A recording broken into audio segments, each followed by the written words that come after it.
Hello, hello. How's it going, everybody? Tora with the first, Starry with the second, JJ with the third. Hell yes.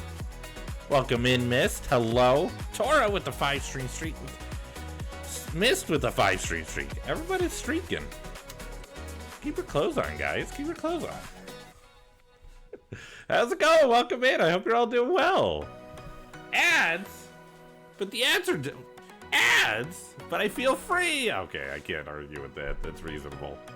I'll be honest. Clothes, who needs them?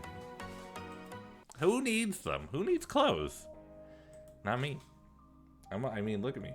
Am I wearing anything? No. Why would I? Hi, everybody. How you doing? What giving me the serious look for? Are we surprised? Are we surprised that I'm all for lack of clothing? No. No, we're not. Nobody is. See me. I just spilled my drink because that's how I roll. I had one sip, already spilled it. Try to stop me now. I hope you're all doing well. Hello, happy Sunday evening. Very weird to be here. Now I want to put a shirt on a random cactus. Don't do it. Don't do it. Let them be free. Let all the cactus be free. I just finished my Duolingo for the night. I'm at 1050. 1,050 days. I think I'm doing all right. I think that's pretty good. That's over 3 years, right? Yeah, that's way over 3 years. What am I talking about?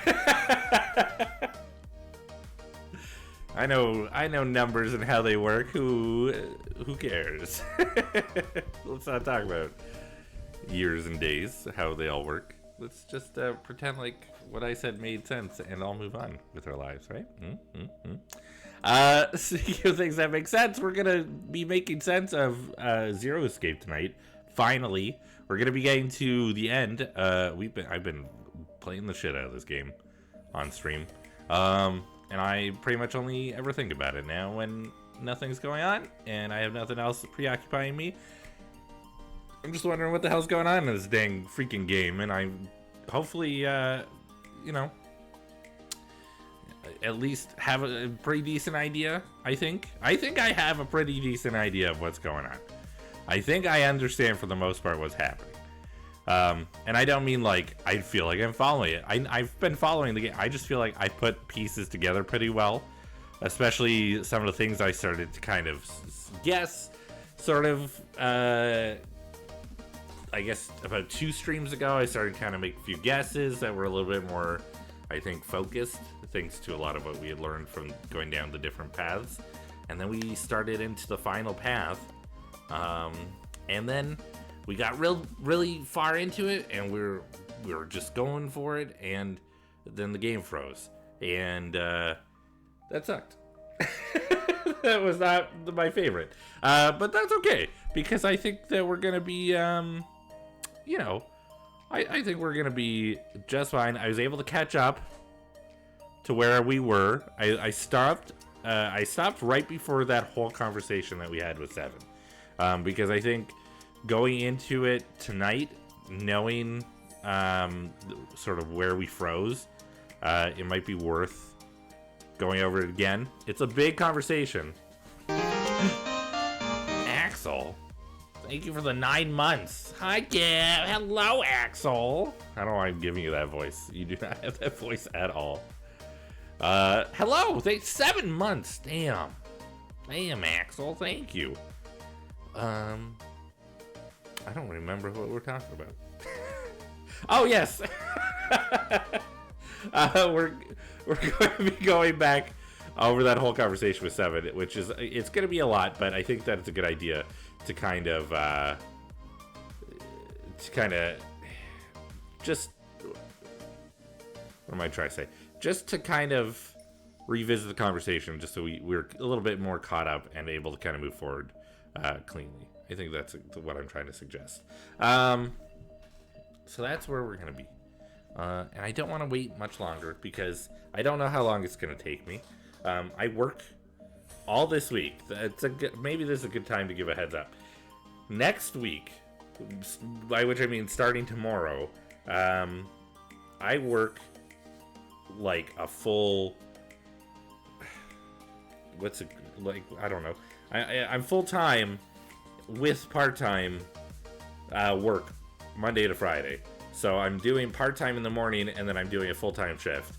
Part time in the morning, full time shift. Literally Monday, Tuesday, Wednesday, Thursday, Friday, and then Saturday and Sunday are going to be super booked with other things that I have going on. And somewhere in between, I'm going to find time to sleep and hopefully not pass away in the middle of all this. So probably will not be streaming next week, which super is a bummer because I freaking look forward to streaming. That's a big part of why we're doing this tonight, because I want to get this done. I don't want to sit on it anymore. I don't want to miss playing this because of everything that's going to be going on. So hopefully we'll focus, we'll get it done tonight. I'm super excited. I'm really looking forward to this. And I will hopefully, we'll get it done. We're gonna have a good time. We're gonna get all the answers. Everybody's gonna cheer for victory, and it's not really the kind of game. We're gonna learn all the drama. There we go. That's what it is. And then I guess for about a week, I'm not gonna be here. But if for some reason something comes up and I am able to find a time to stream, I will try to fit one in. I cannot guarantee it, of course, but we'll do our best to make it happen. I'm assuming that this little emote here is Axel coming in and then leaving. Is Axel streaming right now? Axel is streaming right now. That is why. Okay, well, that makes sense. Perfect. I'm just popping over to Axel's stream, just throw some needles, and then do some spins, and then just duck out. So that should be good. Without delayed any further, let's go ahead and jump over into some 999 and get those answers that I've been so looking forward to. I've been wanting them so bad. Alright, I'm gonna keep Axel up in the background to allow for a lurk. If you don't know Axel, you should go check Axel out, because they are super cool. As you can see, they are a mod. Over here, they hang out. They're very cool and deserve good things. And because I have the ability, I'm going to shout them out, and they can't do nothing about it. Go check them out. Super cool. They're playing Genshin right now. If you're big into Genshin Impact, freaking go check it out. One more ending. Are you sure you want to resume from here? Yep. Yes, I am. Oh my god, it's so loud in my ears. Ah, yes. Okay. Right. There we go. I remembered. What the? Okay. This is where we left off last time. Sorry, this isn't exactly... We were at the end of this conversation, but this is where we're going to continue from. Because, like I said, we're going to go over this and catch up a little bit. Like we had kind of deduced a little bit at the end, and I kind of was trying to put it together a little bit. If you remember me talking about how I feel like everybody's paired up in this, except for Santa. Because we learned that Snake and Clover are brother and sister, like, immediately. We learned that June and Junpei know each other immediately. That was one of the first things revealed, of course. She's Akane, someone from his life. They grew up together, went to school together, were friends for a long time. Then she kind of disappeared, and he didn't really know what happened. But then they came across each other here. They've always kind of had feelings for each other, but never said anything. And then we found out that Seven is a cop, and he was brought to the boat that we are currently on to investigate and try to find the kids that went missing years ago. One of those, or two of those kids being Snake and Clover. Snake being on the boat, Clover was somewhere in a facility in Nevada. And he was trying to figure it out and get them off the boat. He got captured, thrown on the boat, locked away. He managed to escape, help the kids. We're going to learn even more about that soon. And we also learned that Lotus, her daughters were two of the kids that went missing and were a part of the experiments. And so Seven had essentially gone to rescue her kids. Not directly, but as a part of it, it just happened to be her children were some of the kids he was trying to rescue. So they were connected. And then that left Santa, Ace, and the number 9 guy as being people who didn't really have connections. And I kind of was like, well, maybe the 9 guy was also somebody who worked for the pharmaceutical company. Because Ace is the CEO, so maybe 9 also worked there and they were connected. Turns out, number 9 guy right here, this dingus right here, he absolutely did work there. And then that just left Santa kind of up in the air. And also this happens to be Zero, or the captain that we found in the captain's cabin, dead already. And then this dingus right here was the guy that Ace killed because he thought it was Snake, but it wasn't Snake. It was just this guy wearing Snake's clothes for some reason. We still need to learn what's going on with that, and why these two dinguses are even here. So we'll find out. All right, I'm going to stop talking and let Junpei talk a little bit. What the hell is this? Allergies making me cough my throat out. Oh no! Breathe, get air. This man with a mustache on the right. Keep your throat. He's the same guy we found murdered in the captain's quarters. It's true. He had the Zero bracelet on his left arm. And this second man with the glasses and a doctor's coat. Oh, that's something good to talk about too. We also discovered that thanks to Snake and Clover kind of doing a little bit of quick math and figuring things out, we know that the bracelet that had 0 on it was actually a 6, and that the 0 was was an O representing 6 instead, which meant that the bracelet that June is wearing isn't a 6 and is most likely a 9, which means that because of all the doors that we've been through, in order for her to be able to go through those doors as though that bracelet was a 6, it meant that every door needed Santa to also go through to make sure that the math all worked out no matter what. And which means that the bracelet, even though he's got a 3, most likely means that it is a 0, which probably means that Santa is 0 and June is up to something and things, also other stuff. Okay, let's go. He's the 9th man. The one with bracelet number 9. I'm just making things more complicated than I need to. He died after he went into door 5. But this guy, the one in the striped suit. Oh man, that's Ace. Right. So in this timeline, we have not figured out that Ace is the CEO of the pharmaceutical company, and that he did in fact kill 2 people. But we have learned that in other timelines, so this is not a surprise to us. Yeah, I guess it is. But it is to them. No doubt about it. But what does it mean? What is Ace doing in this picture? Not only Ace, the 9th man and Cap too. And they look happy, like they knew each other well. Why? How? How in the world are these 4 men connected? You say Ace is in that picture? Yeah, it doesn't look like it was taken recently though. Ace, the 9th man, and Cap all look about 10 years younger. Ah, so the 9th man and the man you found murdered in the captain's quarters are also in the picture? Also, Snake doesn't know why he was knocked out, he was knocked out by the same agent that, the same, gas that knocked all of us out and brought us to his boat. So he doesn't know why he was knocked unconscious, and had his clothes removed. He was put in this cloak for whatever reason. We don't know why. He doesn't know why, but hopefully we'll learn more soon. Yeah. Is there anyone else? Or are there only 3 people in the picture? I'm afraid I can't see it. No, there's one more guy. He's got kinda long hair, he looks smart, but a little cold. He's the only one I don't recognize. What's the date of the photograph? It doesn't have one. Did you look on the back? Back?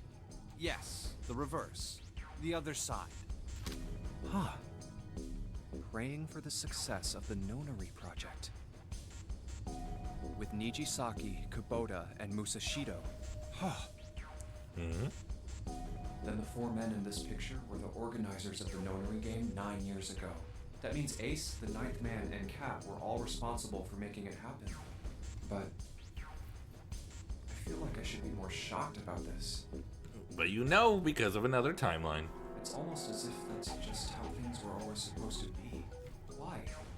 Why am I not surprised? Ace was the one in charge of the Nonary project. But why? Why am I so calm? It's like I already knew. Ah, of course. I understand now. Ace was the CEO of Cradle Pharmaceuticals. He was the one who invented the game 9 years ago. He was Gentaro Hongo. Ace is... I had my suspicions from the Sorry. beginning. Their voices were similar. Too similar to be a coincidence. I could never forget his voice. It was the voice of the devil.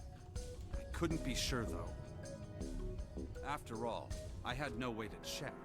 I certainly couldn't ask him. Even if I had known, however, I would never have told you. Zero made it quite clear what would have happened if I did. Oh my gosh, I had no idea. Huh? I didn't know that Ace was Hongo. Oh, yes. I suppose you wouldn't have. 9 years ago, you were in Building Q in Nevada, but Hongo was in the Gigantic with us. I know. That's why I didn't know what Hongo looked like. But why? Why didn't you tell me?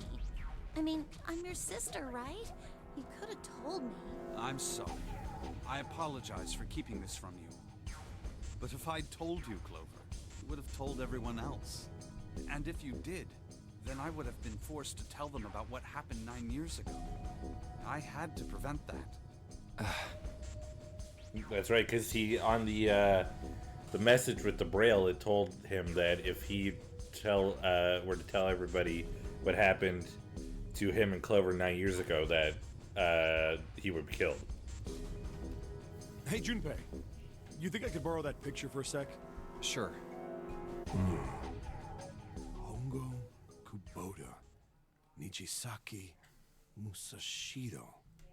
Hongo, Kubota, Nijisaki, Musashido. Hongo, Kubota, Nijisaki, Musashido.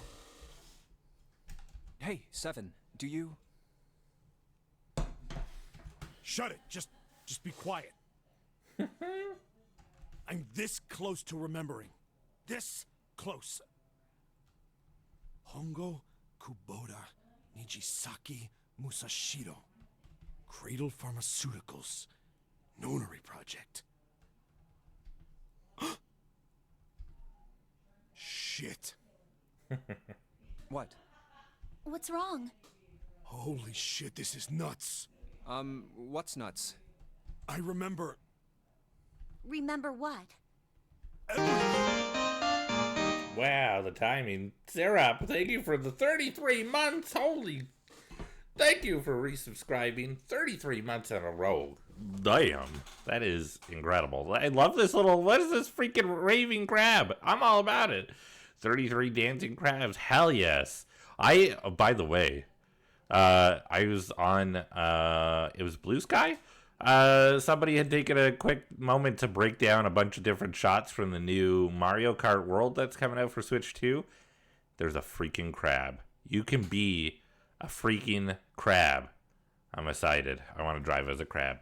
I'll still probably stick with Shy Guy, but crab on a freaking, in a car, on a bike. Gav Crab. Gav Crab. Oh, I should have done Gav Crab. Next April. I was Gav Shroom this year, but I'll be Gav Crab. Thank you so much. I appreciate it, Syrup. Thank you. Crabtus. Oh, now we're talking. Now we're getting into it. Damn. Everything? I hope you're doing well, Syrup. I hope you're feeling better today. Yeah, I remember all of it. My memory's back. I remember what happened before I got snatched. What? Damn good. I've heard a lot of people refusing to buy a new Switch. Really? I mean, it's going to be expensive. I'm not surprised. I know there's a lot of stuff coming up with things going on with tariffs and stuff, which is going to be Not fun. So we'll see how that all goes. But fingers crossed. I'm gonna go bug our friends and play with them, but I'll be lurking. Hell yeah, go have fun, have good times. Let me tell you what happened. Like Snake said, Ace is Hongo. From the right, the other three are Musashido, Mijisaki, and Kubota. Also about the games being $80 to $90. Yeah, that's gonna be even more expensive for us here. We're already paying about $80 for games here in general, but it'll be closer to 100 for us now, so. Musashido was the man with the cash. You know. Mijisaki was Hongo's right-hand man, and Kubota developed the actual technical details of the experiments. How do you know all this? Come on, man, I told you, I finally got my memory back. No, that's not what I mean. I'm trying to ask you why you knew all this stuff in the first place, before you forgot it. You really want to know? Of course. Me too. This is gonna take a while. Hell, it'll probably take me a good 3 days to tell you everything. Well, we don't have 3 days. Just give us the short version, all right? Short version, huh? All right, fine. I'll give it a shot. No promises, though. Okay, here we go. Okay, hold on. Before we do that. Okay, now not what I'm looking for. This? Nope. This? Nope. We'll just do it the easy way. We're gonna resave. I'm gonna save a lot. Just to be safe. I'm a detective. It's a little awkward to say this about myself, but you could probably consider me a lone wolf type. I hold to my own code, because I think doing what's right is more important than doing what you're told. That's why I followed my gut that night. A slim lead brought me to the wharf. Yes. It was 9 years ago. The wharf had been cold as fuck, and I could barely see squat. Hey puppers, I hope you're having a good one too. Thank you for coming in and hanging out. Appreciate it. I was investigating a mess of kidnappings, all of them children. They all had one thing in common. A history of visits to one particular hospital. Yeah. A hospital under the management of Cradle Pharmaceuticals. My investigation had turned up evidence that Cradle had been involved in the kidnappings. After a little sweet talking, I managed to finally get a real lead from someone inside Cradle. My source told me this. Tonight, a ship is set to take the children to a large passenger liner docked offshore. So I headed to the wharf. In the shadows, I searched the harbor until I found the ship he was talking about. There was a bunch of movement there. Men in black suits, many of them carrying large bags. Body bags. Bags. There was something about the way they moved as they were carried. No doubt about it. They were human beings in those bags. I moved before I realized it. I came out of hiding with my gun already in my hand. Don't move. I felt metal touch the back of my head. Drop the gun. I could kill you right now. It'd be easy to get away with it, too. Just tie an anchor to your feet, and no one would find you for a week. That what you want? The fish here would love a meal. I'm glad you're streaming though too. Yeah, I'm happy to be streaming. This may be the last one for about a week, but I'm glad to get a little bit in. I'm excited to be here and doing it. I kept digging the cold metal thing into my skull. I'm glad to have y'all here just chilling out with me, whether you are chatting or lurking. I really appreciate you just being here. There was nothing I could do. I did what he said and laid my gun on the ground. Then suddenly, there was a sharp pain in my neck. A needle. A drug? That was my last thought. My face hit cold concrete. I was out like a light after that. I woke up on a hard floor. Damn it. Shit, my head hurts. I did a quick once-over of the room. Where am I? A small, shabby bed, a dirty sink, a toilet with no privacy. I'd seen it countless times as a cop. I'm in a cell, huh? Facing the toilet was a door set into the wall. I was still pretty woozy, but I made my way over to it. I pushed and pulled on it, but It won't open. Not like I expected much else. Would be dumb enough to put me in a cell and leave it unlocked. Threw myself against the door a few times, but it wouldn't budge. I knew it. I gave up and made my way back to the bed and sat down.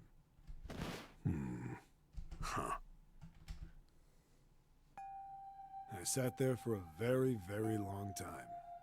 Who knows how long. Then, I heard a faint voice. The voice was far away. I couldn't understand what it was saying. But I could hear one. It was pretty high, probably a little kid. Huh? No, it was several. I hear 5 or 6, maybe more. Where? Where are they coming from? I pressed my ear to the wall and tried to listen through it. No, that's not it. It'd be so hard to hear anything through walls on a ship. So I'm surprised he he tried, but I guess it depends on what kind of ship though, right? I get, but being the fact that these are clearly like secured walls, it'd be so thick. It'd be so hard to hear anything. Left. It's coming from under the bed? I hauled it and flipped the thing over. And there it was.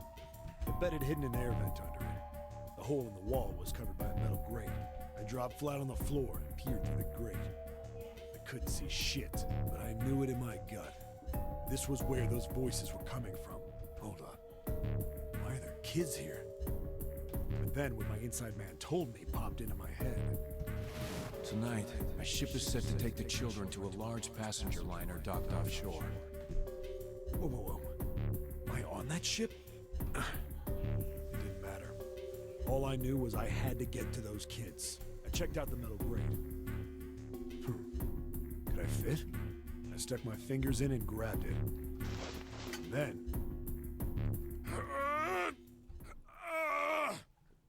Right?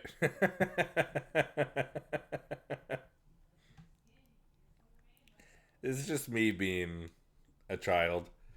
But the fact that they're giving these grunts and then they're showing the toilet, it's I don't know what it is, but I feel like it's a weird thing to do. Like, I feel like we're making an unnecessary connection. But I think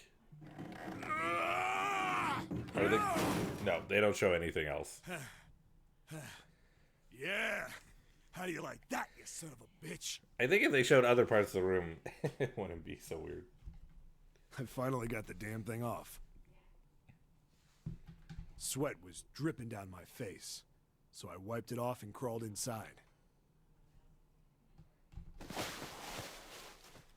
The first bit or so was tight. I had a wriggle on my belly. It wind up eventually, and there was space for me to crawl along on my hands and knees. I went from crawling like a worm in dirt to skittering like a bug. Couldn't say it was much better, but I'd take what I could get.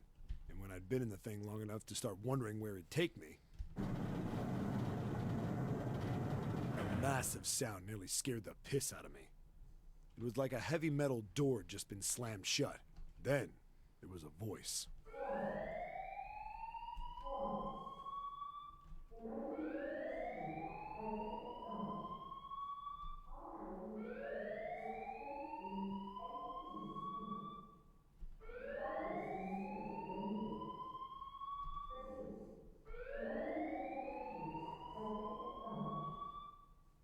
What?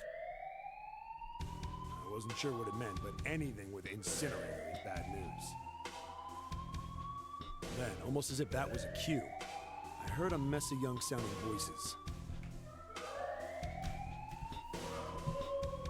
A bunch of them were straight up screaming in terror, and all the sounds together made a howl that made the hair on my neck stand straight up. Damn it! What the hell is going on here? I scrambled through the duct as fast as I could. I made a giant racket, but I didn't care at that point. I soon found a metal door on the left side of the duct. The kids were screaming on the other side. I found it. I yanked the handle and threw the door open. I almost ripped the metal off its hinges. What the hell is this place? There's the incinerator. So this is the one that we were in on the safe ending, where we had managed to get Snake out of the coffin.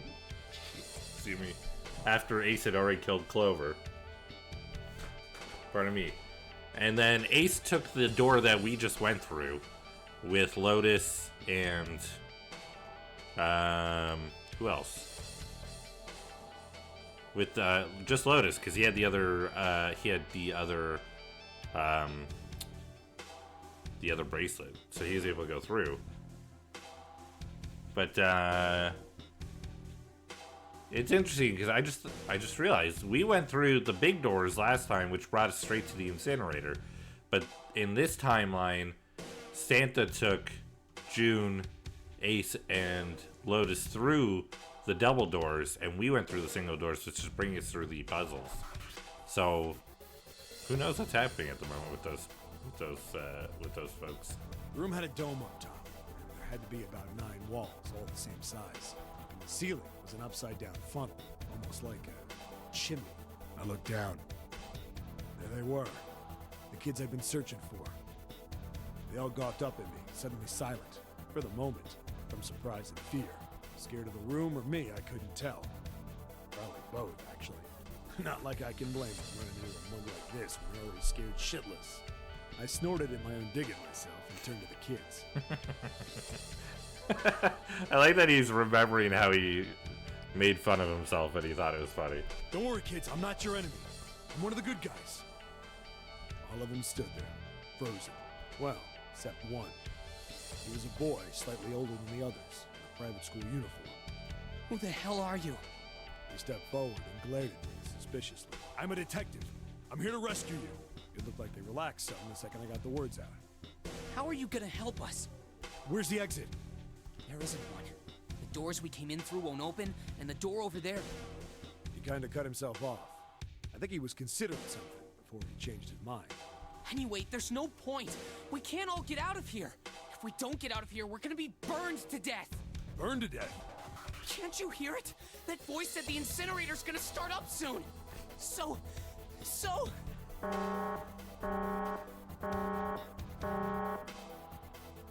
voice spoke again. Incineration will begin in 15 minutes. I'm gonna do another save, just to be safe. We also found out, too, that the location in Nevada was a complete recreation of the Gigantic, the ship that they're on.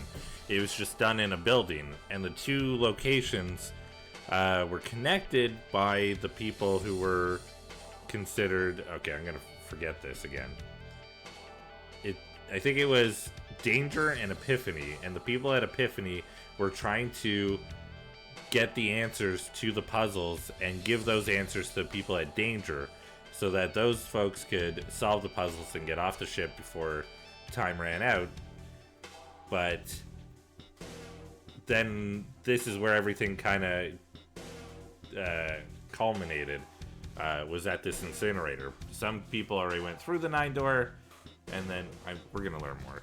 Carly, how you doing? Hello. I tried to be at the same energy. Hope all is well. Things are good. Things are good. Just very busy. That's all.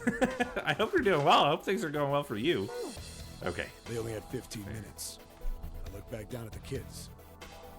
Looks like a good 20 or 30 feet to the floor. No way I could pull them up. Too big of a distance for any of us to reach. What the hell was I gonna do? I'm going okay. It's going okay. Just working. Yep. I hear that. Then I got an idea. Wait right there. I'm gonna be right back. What? Where is he going? Are you just gonna leave us here? They just got frightened again. I'm not the best at that kind of thing, but I try to reassure them with a smile. Don't worry, all right? I'll be back. I promise. So just stay calm and wait right there. Got it? Yeah, let's play Repo soon. Yes, I want to. Hopefully soon. I'm gonna be very busy for the next little bit, so I don't know when soon will be, but yes, we should definitely play. I'm all about it. And I'm wait here to hear them for it. respond. There wasn't time. What I'm trying to say is yes, please. Yes, please. Well, as fast as a guy could on his hands and knees. Didn't take me long to get back to my cell. Still no way out of there, but I had a plan. I needed something from the room. When I got it, I dove back into the hole and took off towards the incinerator. Then... Sorry to keep you waiting, guys. I tipped out the doorway and dropped down the rope I brought with me. Back in the cell, I'd torn the bed sheets into strips and tied them together to make a rope. It was sloppy, okay. but it got the job done. Same. I'll probably after May 5th. Fair. All right, just tie that around yourself, okay? I'll pull you up one at a time. Totally fair. I get it. Right. Huh. Wait a sec. Something was off. There were more of you before. Where'd the rest of you go? The boy in the uniform answered. I let them go on ahead. We opened the number 9 door and they left. What? You're telling me you opened that door? That's what I said. Then what the hell are you doing here? We couldn't go with them. Why not? Look, the only people who can go through the numbered door. He was in the middle of explaining.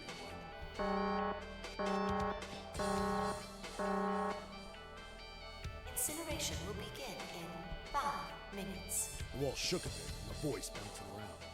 I had a big script to board out. Yeah, I've got. I just got my schedule for this week is literally working my part-time and then working my full-time all the same days. So yeah, I'm just booked all the way through, and then I have a busy weekend, and it might be like that for the next month. Who knows? We'll see.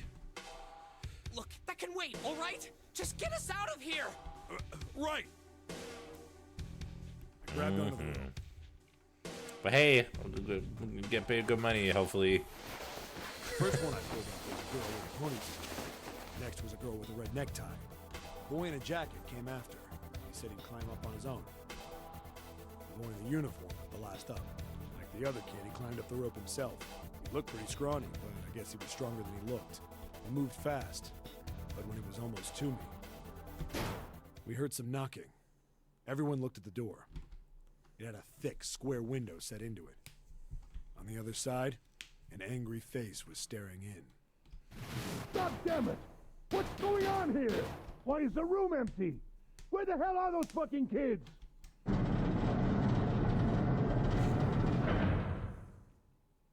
The door opened, and a man stepped in looking half mad with fury. I recognized his face. I saw him many times in photos during my investigation. The man's name was Gintaro Hongo, the CEO of Cradle Pharmaceuticals. This is why they had to give Seven amnesia, because he would have recognized Ace right away. He would have been like, oh, you're Hongo. Hongo saw the boy hanging from the rope. Like he was an animal. He lunged for the rope. Hurry! I know! The boy in the uniform booked it up the rope. You son of a bitch! Get back here, you little shit! Don't swear at me, sir. 15 feet. 10. The second I could reach the kid, I grabbed him. I hauled him up and tossed him into the duct behind me. No! He's such a dramatic dude. He's just so, like, full of drama all the dang time. Hongo had lost it. He's like, comes across so calm during the game, but then you get into any of the emotional moments, he's like, ah! His face didn't even look human. It was like the bastard pulled off his fake face. He was really a terrifying devil or some kind of damn monster. Although I guess the only times we've really seen him like that is here, and when he thought he was gonna die. I quickly reeled in the rope. Which he was right. Leaving a furious Hongo yelling at me on the floor. You fucking bastard! You won't get away with this! How dare you compromise this experiment! Experiment? What experiment?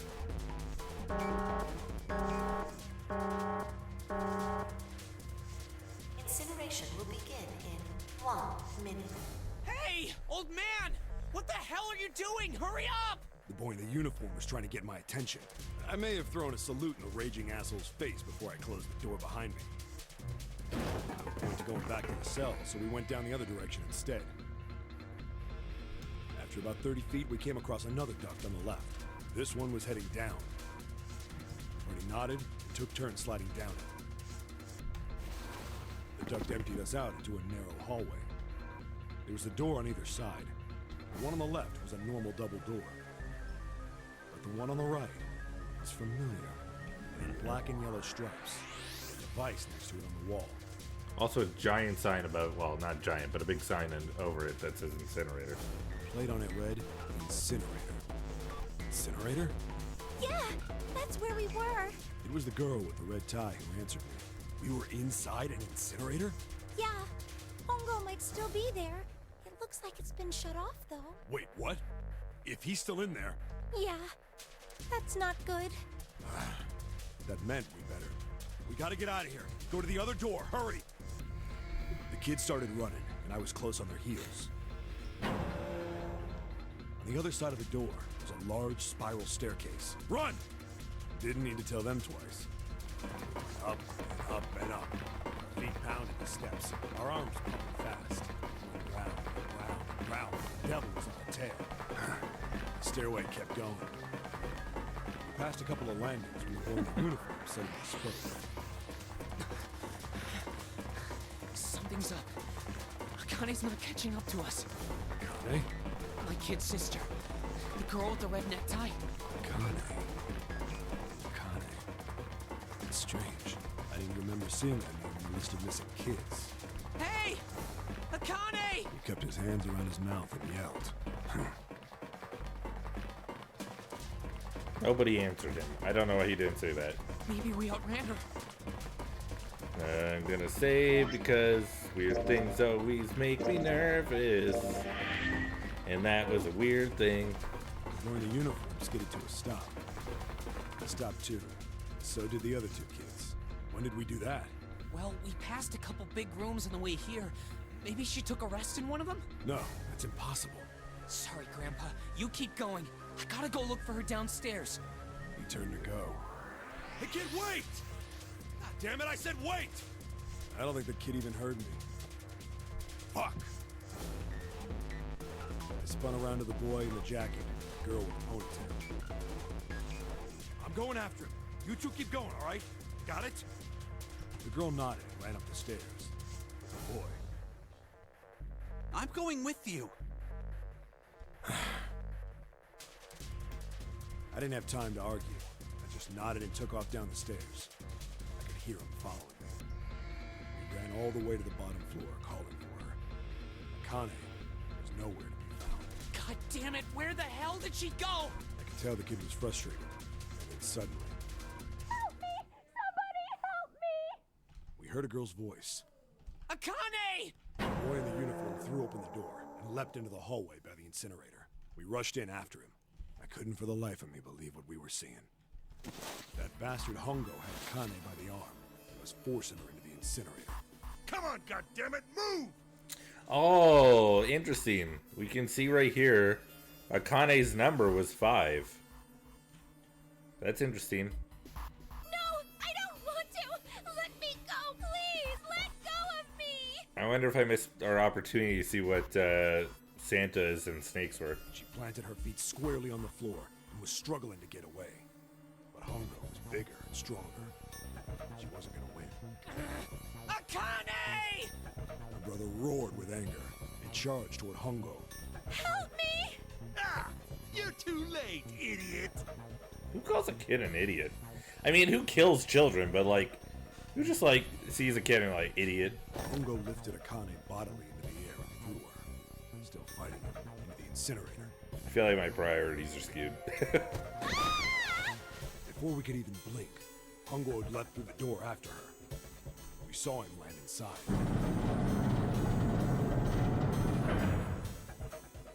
And then, the door slammed shut. We ran to the door. We did everything we could think of to get the thing open. Okay, we can't see their watches are clearly covered by their sleeves, but it is interesting because we see that Snake is still got his eyes closed, so blind. He was blind then too. Ah! Fuck! It's no use! The goddamn thing won't move an inch! Which I guess we knew that he's always been blind, but He started slamming his fists against the door. He was close to shattering his knuckles with how hard he pounded on it. Akane! Akane! Are you okay? You came back! Her voice was muffled, but all of us could hear the sheer terror in it. the fact that they had just put Connie there too is so rude because it's like they're confirming for us that that's Akane before even confirming for Junpei. Thank you for the 3-stream streak, Carly. I appreciate it. That little... I don't even know what that is, but it is freaking out. It looks like a Puny from Paper Mario. What did I do? I think I'm trapped in here. See Connie, because that's what... Oh, it's like a badger. Thank you. I appreciate you showing me the rainbow. That is incredible. Where's Hongo? He went out the other door. The screaming gay possum. Oh, of course. Of course, it makes sense. What? I am all about it. I'm here for it. True for my friend, because I got it. Of course, 100%. Warning. Emergency incineration command has been acknowledged. Automatic incineration will take place in 18 minutes. It'd be a crime not to do it. Please evacuate the incinerator immediately. Repeat. Emergency incineration command has been acknowledged. Are you fucking kidding me? It's the same damn thing. Are you there? Yeah, we're here. Just hang on, all right? We're gonna figure out a way to save you. His words would have seemed like a sick joke to her if she'd been able to see how white and bloodless his face was right then.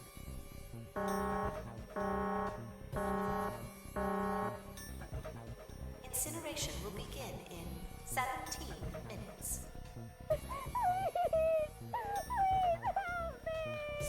Okay, 18 minutes is such a long period of time. And for them to, like, for her to be stuck in there for that entire time. I'm really scared. I don't want to die. I don't want to die. I don't want to die. It's just like agonizing torture. It's gonna be all right. I'll figure something out. I promise. I promise, okay? You hear me? I promise. It was torture listening to her sobbing on the other side of the door. Her brother was nearly crying himself. He could only stand there, fists clenched so tight his knuckles were white.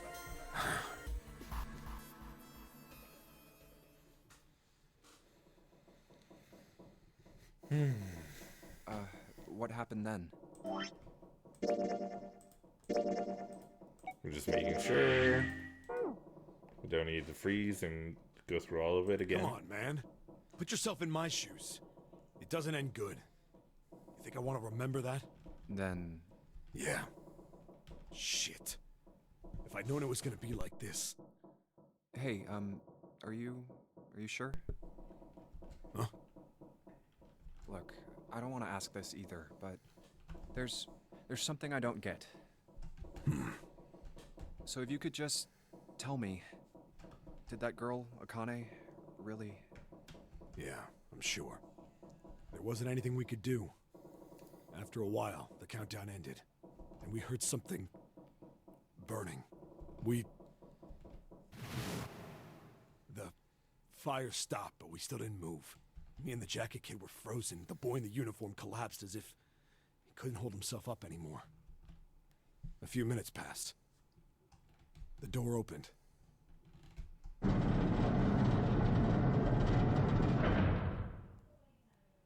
The boy in the uniform tripped over his own feet running in. We followed, too numb to speak. The air in the incinerator was hot. Every breath made my lungs feel like they were on fire. It was like standing on hot asphalt. The air was wavering, and in the middle of the room, there it lay.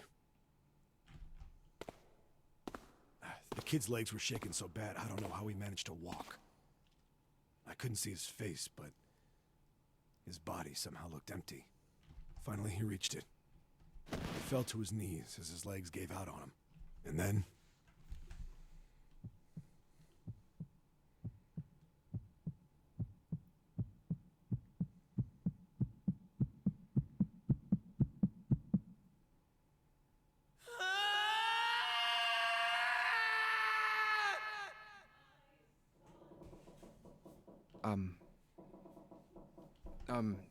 Can I ask you one more thing? What's that? The girl, Akane. What was her last name? What does it matter to you? Just tell me, okay? Please? Kurashiki. Alright. So we have the confirmation of the name. Gonna save. It's heartbreaking. But it's still so confusing because Santa talked about his sister who had died before. So we know that that was Akane. But then somehow Akane is on here on the ship with us. Her name was Akane Kurashiki. See me.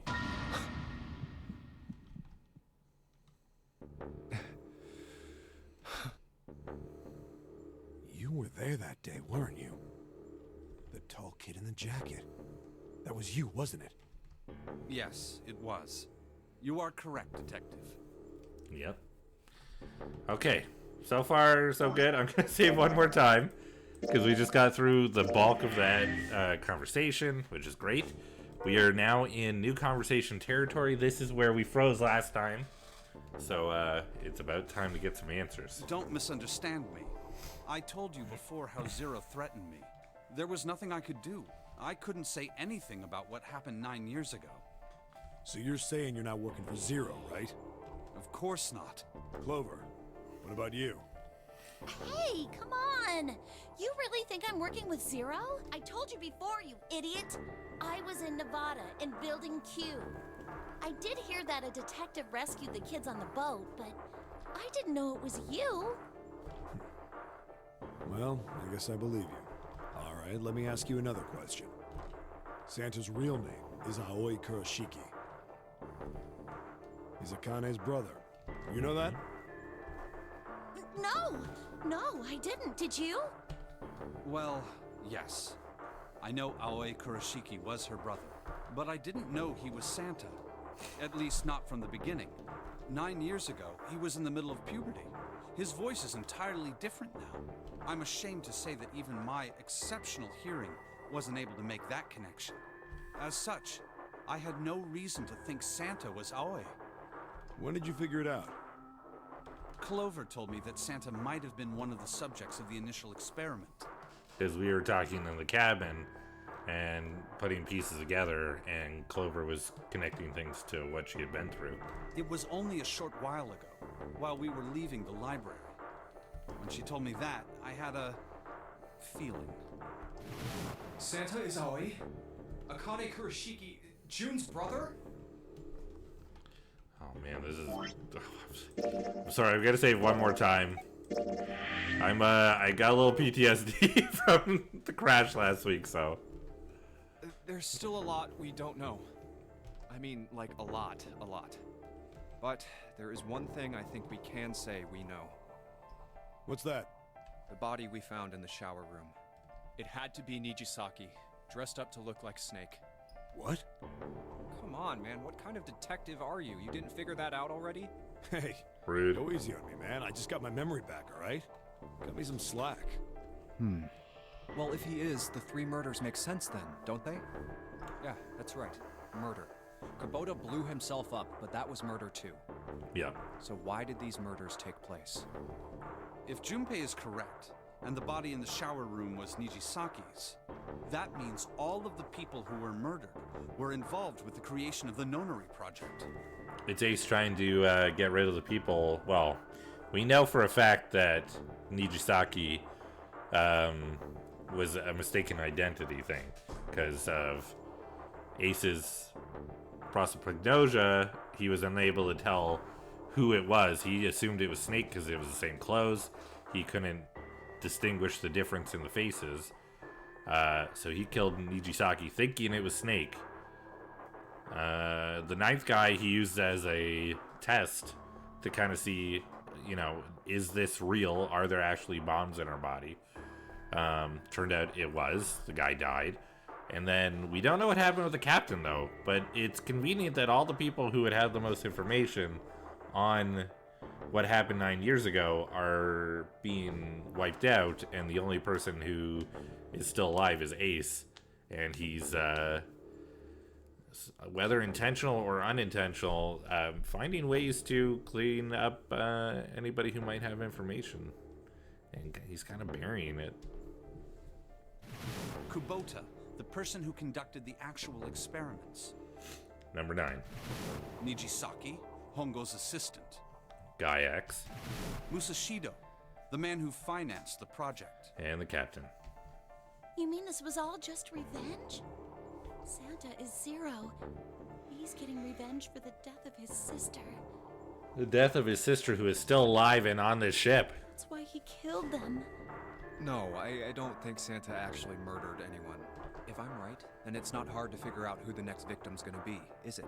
I'm pretty sure I don't have to tell you. Yes. Yep. Right. That's why Santa wanted Ace to go through the door with him. He wanted the guy who was responsible for all this to be as close to him as possible. The next target will be Gentaro Hongo. The person who planned the Nonary project. In other words, Ace. What?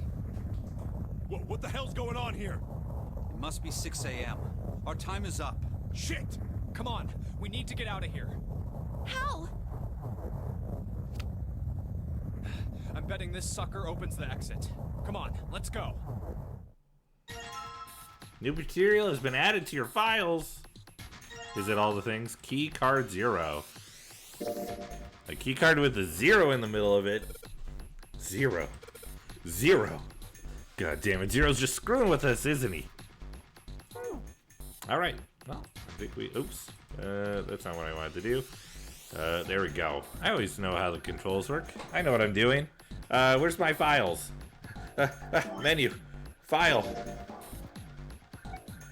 Oh, study nautical table. Oh yeah, I went through I went through the puzzles really fast because we did them last week. Okay, the picture from 9 years ago. There we go. That's the new file. Okay. All right, let's just swipe this card. Junpei, look! It's unlocked. Yeah, now we can go back to the library. Hurry up, Junpei. We don't have time. Let's go. All right, let's go.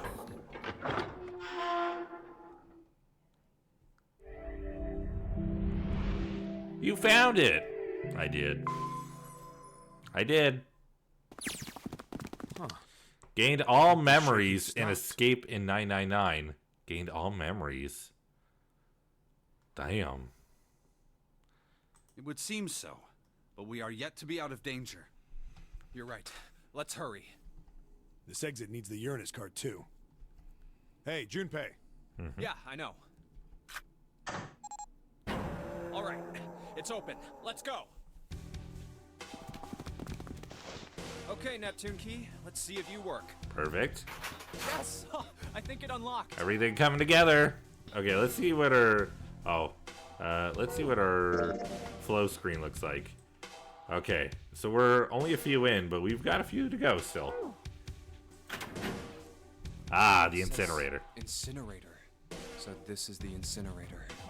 This is the first time I've seen it from this side, but yeah, I think so. I think so. I think so. I think so. Incinerator. I think so. Okay. Then there ought to be a lever near the door. Jeez. Yeah, right here. Pull that and the door should open. Pull it. Got it.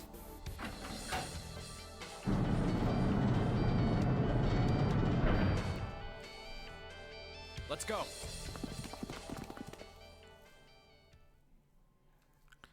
The 9 door. Santa. Uh-oh. What the hell is going on? What's wrong?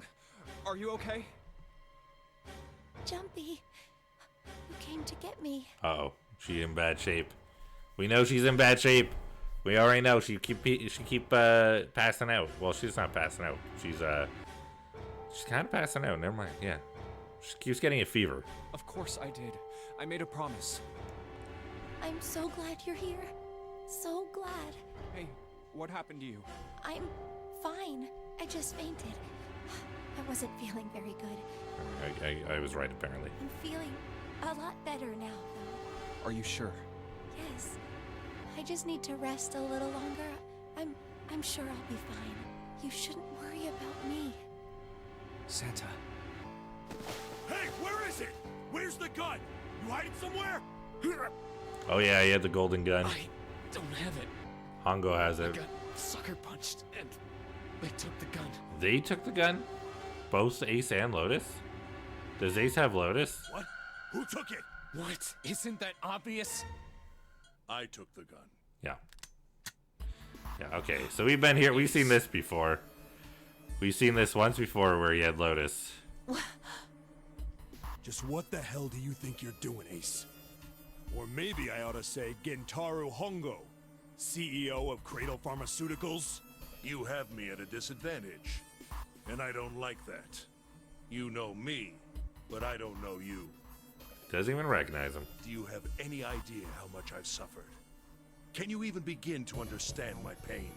I know that he has prosopagnosia, but I would assume that he at least could tell voices, but it seems like that's also a big part of what he can't distinguish either. The pain of prosopagnosia, right? Another irritating insect. And how do you know that? Good question. No matter.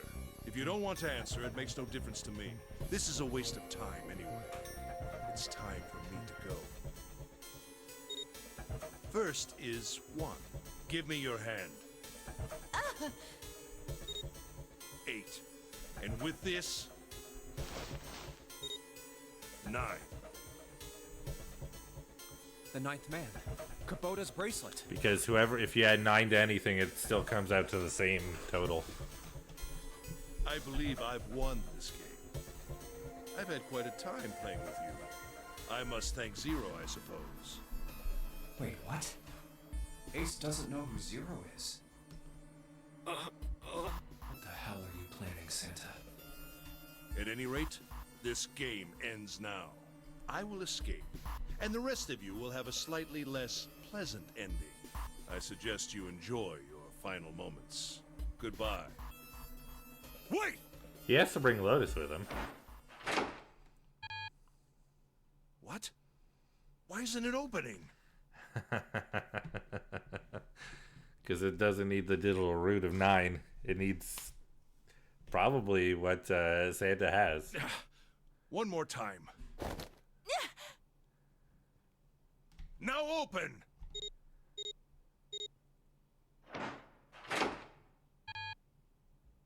No! What is this? Why? Unless the 9 is actually different. The digital root should be 9! It has to be 9! Then why? Why isn't it opening? From what we know, it shouldn't be. Now! Hell yeah. Oh, hell yeah! No! Oh, that was close. Too close. Thank you, Seven. Don't mention it. Just one punch ain't enough for this piece of shit. After what he did 9 years ago, I ought to rip him to pieces. But if a suspect can't talk, they ain't much good. Once he's locked up in a cell, we're gonna have a little chat. 9 years ago? Then you must be... Yeah, you finally figured it out, dumbass.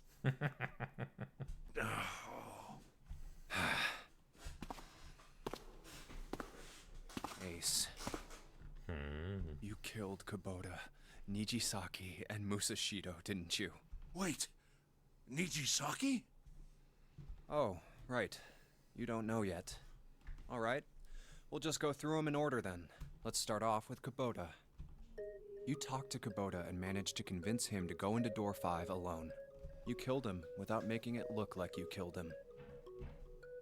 The way I figure it, you had 4 motives. Ooh. 1. Here we go. In the nonary game, the number 9 is dangerous. Whoever had the 9 bracelet could join whatever team they wanted. Adding 9 to any number doesn't change the digital root, which means that number 9 could do whatever they wanted. You wanted to remove that threat as soon as possible. 2. You wanted the number 9 bracelet for yourself, so that you could make use of its power. In fact, you did use it in the murder of Nijisaki. 3. Even if his number hadn't been 9, Kubota was a problem. He knew your past. He knew what had happened 9 years before. Here we go. You needed to silence him before he told anyone. Yep. 4. But last, and perhaps the most disturbing, you used Kubota as a test. You wanted to know how serious this nonary game was. Was it truly life or death, or simply a harmless prank? You convinced him to break the rules so you could see what would happen. That was why you killed Kubota. But he was only the first. Next was Nijisaki. Here we go. I'm ready. Tell me. While everyone was off looking for the missing parts for the Reds, Please tell me we get more information on Nijisaki. you ran into Nijisaki near the big hospital room. But you thought he was Snake. However, because of your prosopagnosia, you didn't realize he was Nijisaki. Chiefly because, when you met him, he was dressed like Snake. That was why you thought Nijisaki was Snake. No, that's not... That was Nijisaki? Why? How did... I'll get to that. Anyway, you thought he was Snake. Snake was one of the kids in your experiment 9 years ago. You remembered him because he was the blind kid. But his presence made you think. Snake was one of my subjects 9 years ago. He probably hates me. But if that's true, why isn't he saying anything? Is he keeping quiet because he can't see? Or perhaps he's working with Zero to get revenge on me. Whatever the reason, anyone who knows my past is a threat. Before he tries anything, I need to get rid of him. That was when you decided you had to kill him. The murder weapon was Kubota's bracelet. You just waved it over the red. Verified your own number and then grabbed Nijisaki's arm and forced it over the scanner panel. Then, when the door opened, you kicked him in. That's the thing. For how... I know we're gonna learn. But Nijisaki didn't just get Snake's clothes. He had Snake's bracelet. 9 seconds later, the door closed. And then 81 seconds passed. And poor Nijisaki was dead. And you mean to say... Snake is still alive? Sorry to disappoint you, but I'm as good as new. Thank you for killing the wrong man, but I can't say I like knowing that you wanted me dead. Fair. Although, to be honest, even if you hadn't tried to kill me, I would still hate you very much. Well, I wouldn't blame you. Last but not least, let's talk about Musashido's death. When Clover and I were investigating the chart room, you came over to talk to me. Do you remember what you said? Oh, a pocket watch. Might I take a look at it? I handed it to you, and you left the room. You had been in charge of the Nonary project. Of course you would have known the solution to every puzzle. Oh, true. Which would mean that you also knew how to get out of the wheelhouse. All you had to do was place the watch in the indentation on the door to unlock it. With the door open, you could enter the captain's quarters. Musashido was there. Conveniently placed next to him was an axe that practically begged you to kill him with it. You picked up that axe and buried the blade deep in the other man's chest. All right, well, that's good. It makes me feel better knowing that Clover didn't do it, especially since she was very low on my suspects list. But we did have an ending where she killed the rest of us with the axe. So, you know, that makes me feel better. She doesn't do any murders in this version. One blow was all it took. And then you returned to the chart room as if nothing had happened. There was something I wanted to speak with you about, Junpei. Could you come with me for a moment? I had no reason to say no, so I followed you to the wheelhouse. When we stepped inside, remember how you slipped your hand into my vest? You pulled out a piece of paper, the one I used to cheat during the vote. But that wasn't really what you were after. Your true purpose had been to slip the watch into my pocket. It wasn't a very good plan. Had way too many holes, and someone saying the wrong thing could have brought it all down around you. You must have been desperate.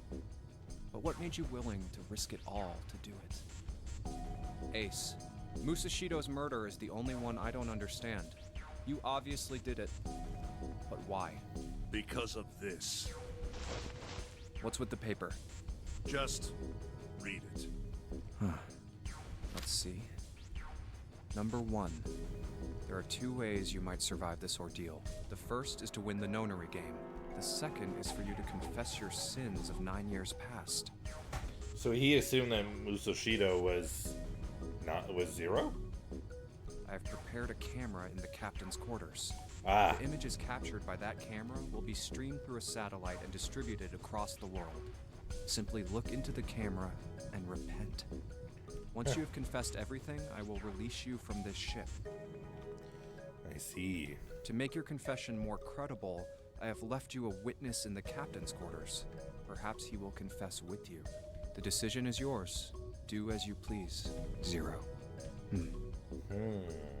When I awoke in that room on D-Deck, I found that in my pocket. That was why I chose door 1 when we voted. If I went through that door, I knew I could get to the captain's quarters. As you said, I knew how to enter the wheelhouse. My plan was to find the pocket watch before anyone else. If I could, then my alibi would be set. At least, that was the plan. Unfortunately for me, you got to it first. That sleight of hand was the best I could manage on short notice. You meant to kill him from the beginning then? Musashido, I mean. I only knew Musashido was the witness after I reached the captain's quarters. I asked him, and he answered. He seemed groggy. Perhaps he had only just awoken from sedation. I suppose Nijisaki was in much the same state. He seemed confused and disoriented when I encountered him.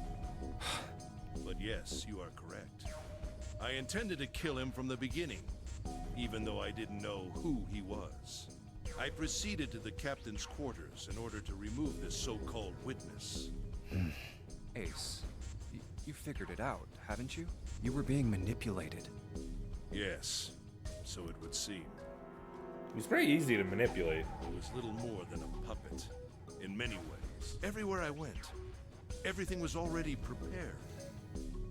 The Reds in the large hospital room were dismantled. Nijisaki was dressed like Snake. There was an axe in the captain's quarters. Musashido was delirious from the anesthetic, so he couldn't fight back.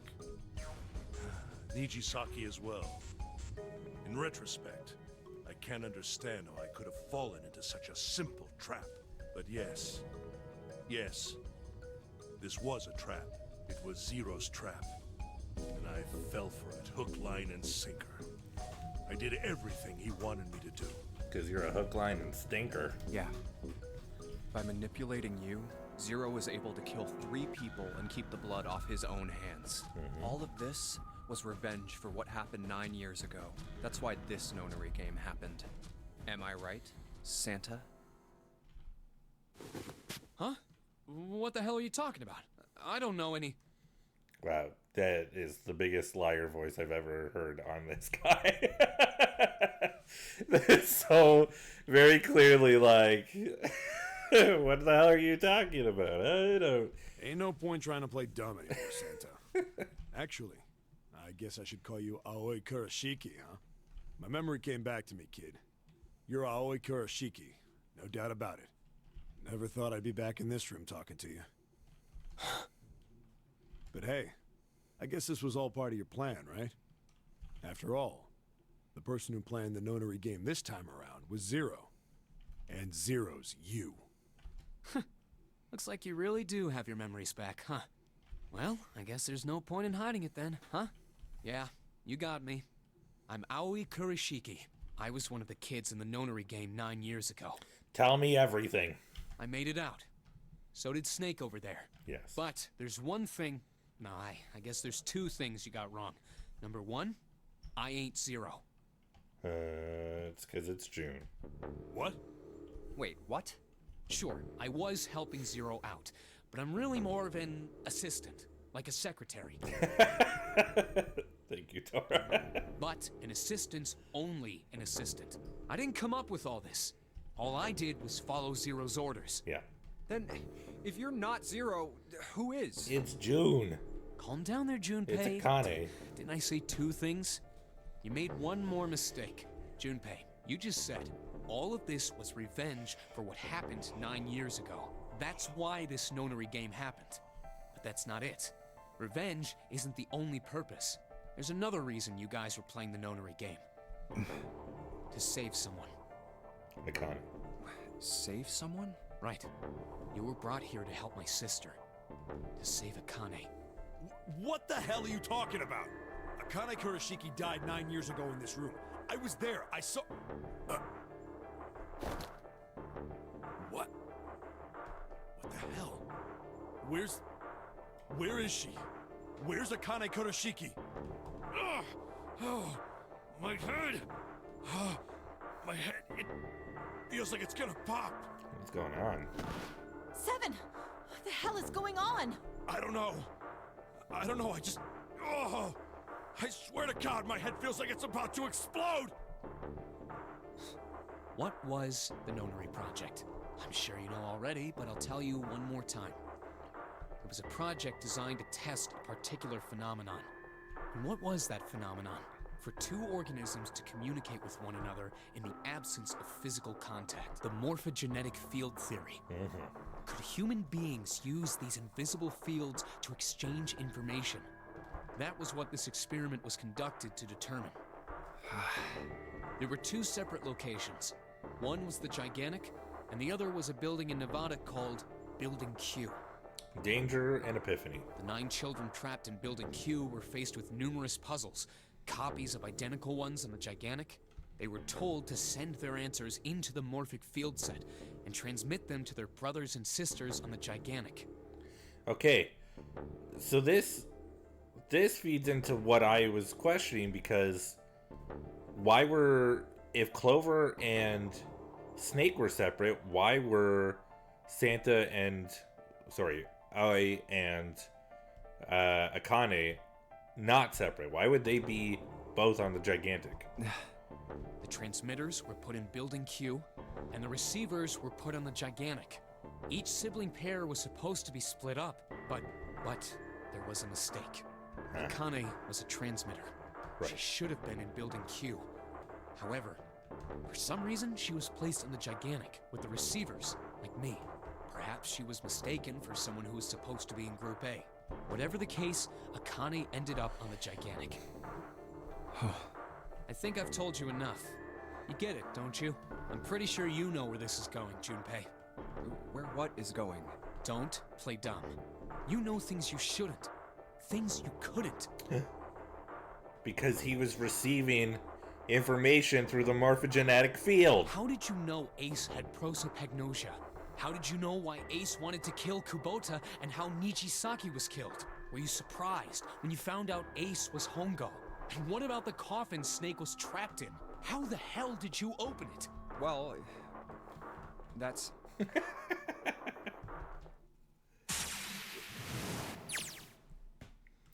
He knew because I knew. All coming together. Junpei was receiving information that I sent to him through the morphic field set. It's simple, really. How do I know the alternate futures then? Imagine a river that splits in two, like an upside down Y. The river flows from top to bottom from a single stream into two branches. It only flows in one direction. It can never flow backwards. Information is the same way. Oh, hold on a second.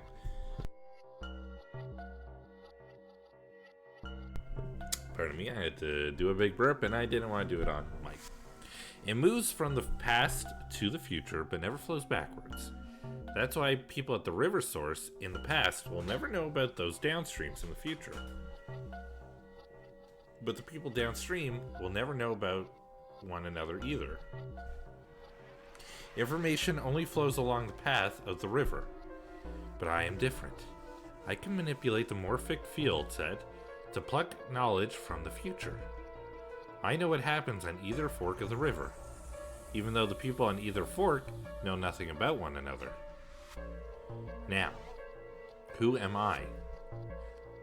I am the 9th letter of the alphabet. But I am also 0.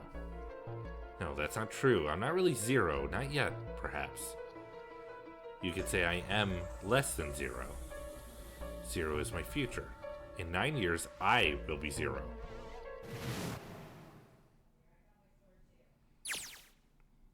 Please don't make me answer a question because I feel like I'm gonna get all in my head and make the wrong choices, and that stresses me out. Where did she go? June. No, Akane. Where did you go? Santa! Why is Clover? Oh shit. Freeze. Santa got the gun. Guess he picked it up when we weren't watching. Looks like he's turned the tables on Ace, though. Wonder how he likes having the gun to his head. Get up. Sure isn't about to take that gun off him for a minute, is he? Ace isn't putting up any kind of fight. I mean, I don't think I would either, but he just looks drained. I guess he's going for the door, huh? He doesn't need to verify to go through that door, but... Hey, what's your plan, Santa? What are you doing? He can't get through any numbered doors with just 2 people. What the hell is he thinking? Didn't I tell you? I'm Santa Claus. It's time for me to go make a wish come true. Oh, jeez. I'm not gonna lie, that was pretty badass. That's it. That's all he's gonna give us? What the hell does that even mean? Shit, they're out.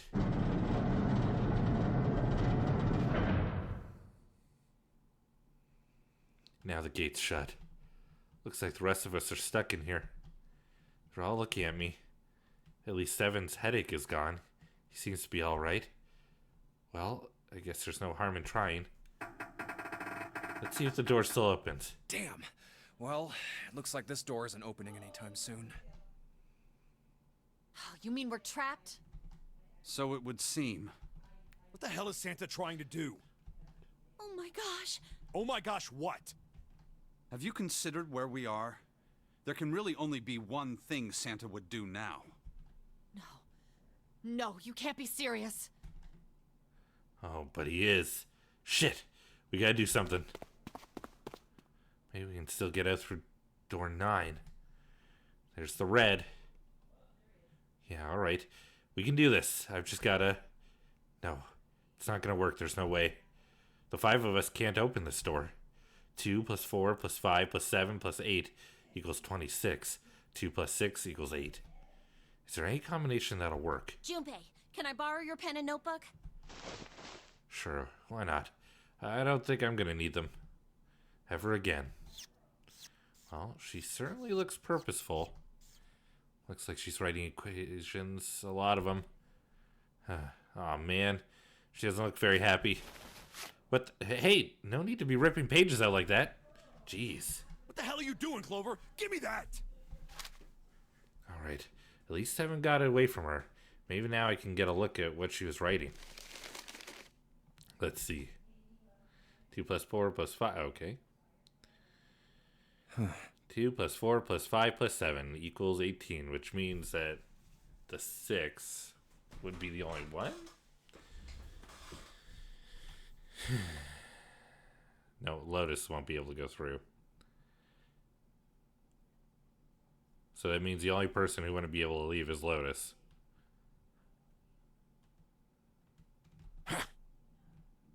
The rest of us can leave, but... What? And there's no other way? Oh, thank you for hydrate.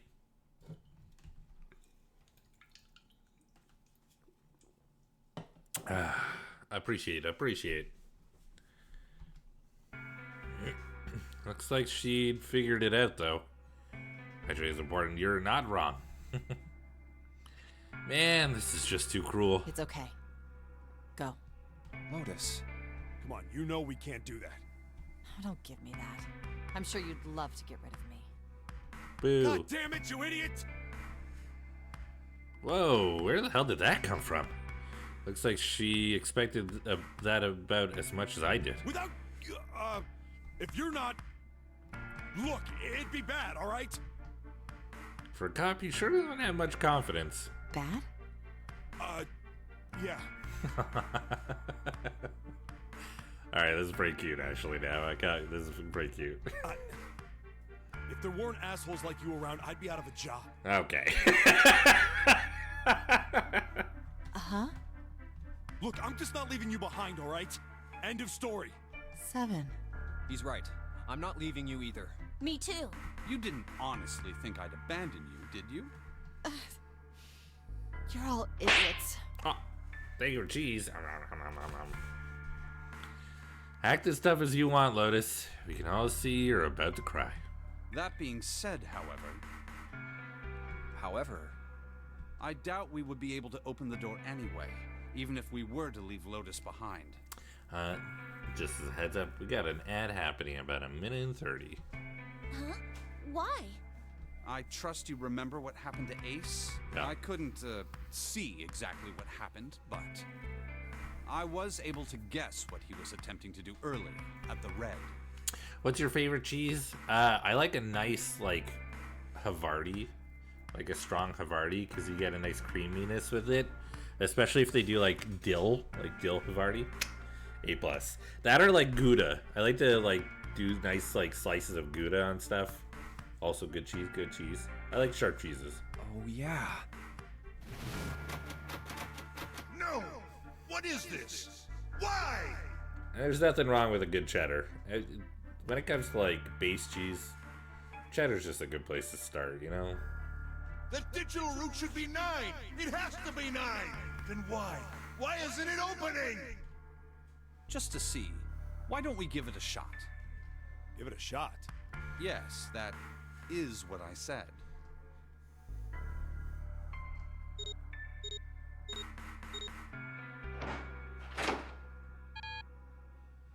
Two plus 4 plus 5 plus 7 equals 18.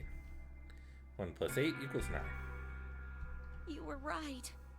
It ain't opening. But it did open 9 years ago. The digital route was 9 then, I'm sure of it. You think maybe they changed the settings? Perhaps. Shit. If we can't get through that door, we can't get out. The walls are way too high. There's no way in hell we could get to that hole 7 popped out of 9 years ago. All we can do is stand here and stare at this door with a 9 on it. I guess this is it. This is the end. Or Akane vision, nice. I was watching. I had watched everything that was reflected in his eyes. I was listening. Every sound that vibrated in his eardrums I heard. Smell, taste, touch. I felt everything he felt. I knew. I knew everything about him. What he was thinking, what he was feeling, what he was sensing. All of his feelings and worries and fears became mine. My mind, my consciousness was inside of him. This is why Akane disappeared in the one of the other endings. Because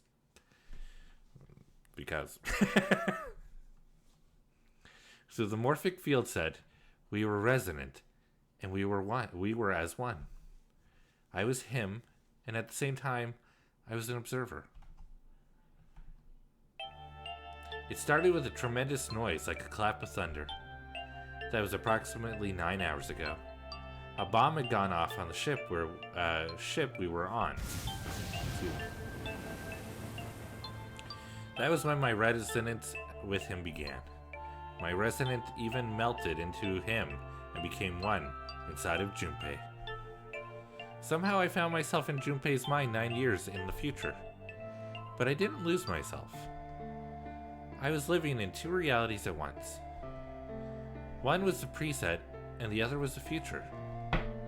Perhaps you can think of it as 2 movies showing on the same screen at the same time. Eventually, it became difficult to separate them and determine which movie is which. However, if I concentrated, I was able to focus on one or the other. That was why I was able to grasp what was happening in front of me. Come on, over here! Oh, look at all these kids! So, okay, this looks like Lotus's kid, for sure. This is definitely Lotus's daughter, right? This guy, look at this guy! He just a chill dude, just wants to hang out. I like this kid with the glasses, love the haircut. Then they got this little girl, what the hell is this about? This guy looks like he's scrappy, and then they kind of didn't do much for this kid. They just kind of left them with a few details. I'm assuming on a DS screen, this is probably a much harder picture to see everybody in. There was my brother Aoi. He was yelling. I followed him. Around me were 7 other children. They all looked like they were about my age. Come on, hurry up!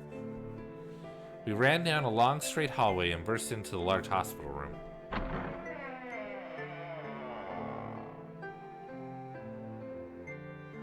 Everyone was arguing. 2 of the boys got in a fist fight. A girl watching them began to cry. I want to go home, she cried. I want to go home. Another girl slapped the crying girl and glared down at her. It has been 2 hours since the Nonary Games began. We were starting to fall apart. But just when all hope seemed lost, Light started talking. He was blind. 9 years later, we would call him Snake. I knew he was Light. I'm pretty sure I said that he was Light. Hello? Everyone? Could you come over here for a moment? He was older than most of us, and his voice had authority and dignity. The fights died down, and we gathered around him. I have a little sister. She is very important to me.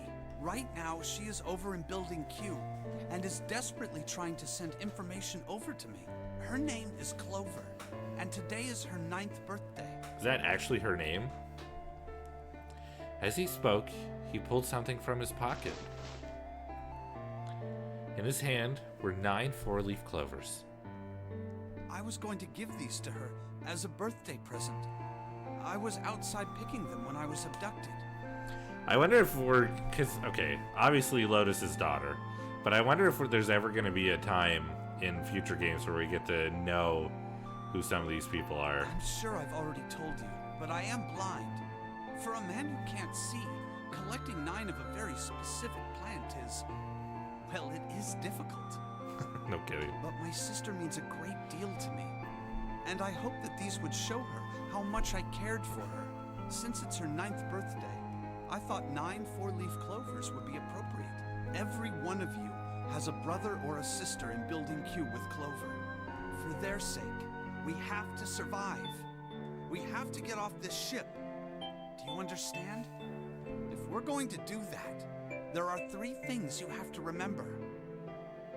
We need trust and love, and we have to have faith in one another.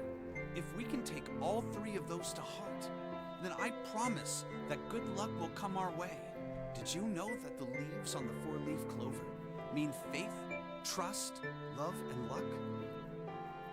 Those words are leaf words. So if you believe what I've told you, and you understand, then I want you each to have one of these. They're a promise between friends.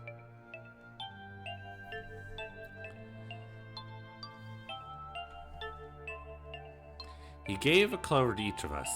I took one too. Eventually, he was left with only a single 4-leaf clover. He had one last thing to say. Now don't ever forget, so long as you have that, we will always be connected. Do you understand? When he finished, the tension of only a few minutes before was gone. We were calm. After that, we ran around the ship for a while longer and opened several of the numbered doors until we finally found a door with the number 9 on it. In fact, there were 2 doors with 9 on them, and we found them in the chapel. We split into 2 groups and walked through the doors.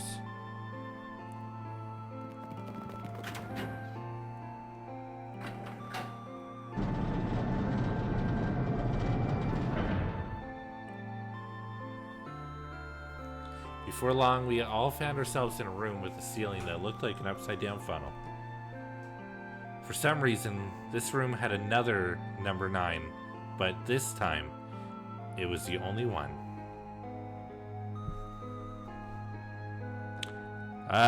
The more that we go through these cutscenes, this kid here with the long hair, he looks like he's wearing a lot of what Junpei's wearing.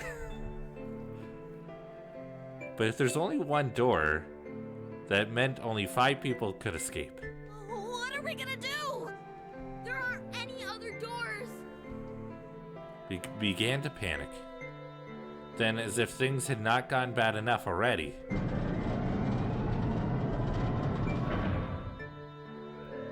Warning. Warning. Emergency incineration command has been acknowledged. Automatic incineration will take place in 18 minutes. Please evacuate the incinerator immediately. Repeat. Emergency incineration command has been acknowledged. What? What's happening? What did that thing say? That didn't sound good. my brother Aoi swallowed hard and answered. I think it means this room is gonna burn. Burn! The plaque on the door says incinerator. Thanks for the limit break, Rabbit. Jeez. An intense moment and suddenly... Welcome in. How you doing? The voice said that the incineration is about to start. And incinerate means to burn. No! Help me! Abject terror filled the room as everyone began to scream and cry. Every pair of eyes were filled with despair. Then, high up on the wall, a door opened and a man appeared. He was huge, frightening mountain of a man, as large as a bear. 9 years later, we would call him Seven. Don't worry, kids. I'm not your enemy. I'm one of the good guys. I'm a detective. I'm here to rescue you.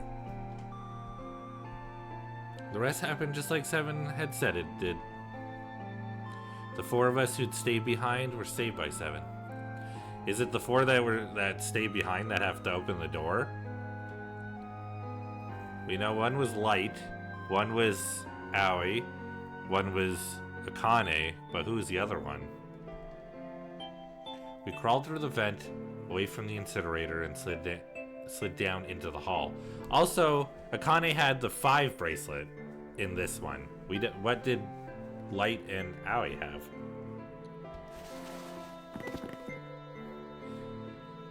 We came out on the other side of the door 9. On the wall opposite of the door was a set of double doors. We went through those and began to run up the spiral stairs. As we ran, I led the way. Behind me were Nona. Okay, so Nona was the other one. My brother, Aoi, Snake, and Seven.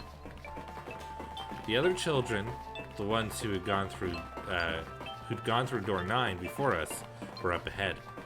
I could hear them cheering each other on. We ran and ran and ran. We leapt across as many stairs as we could and kept running.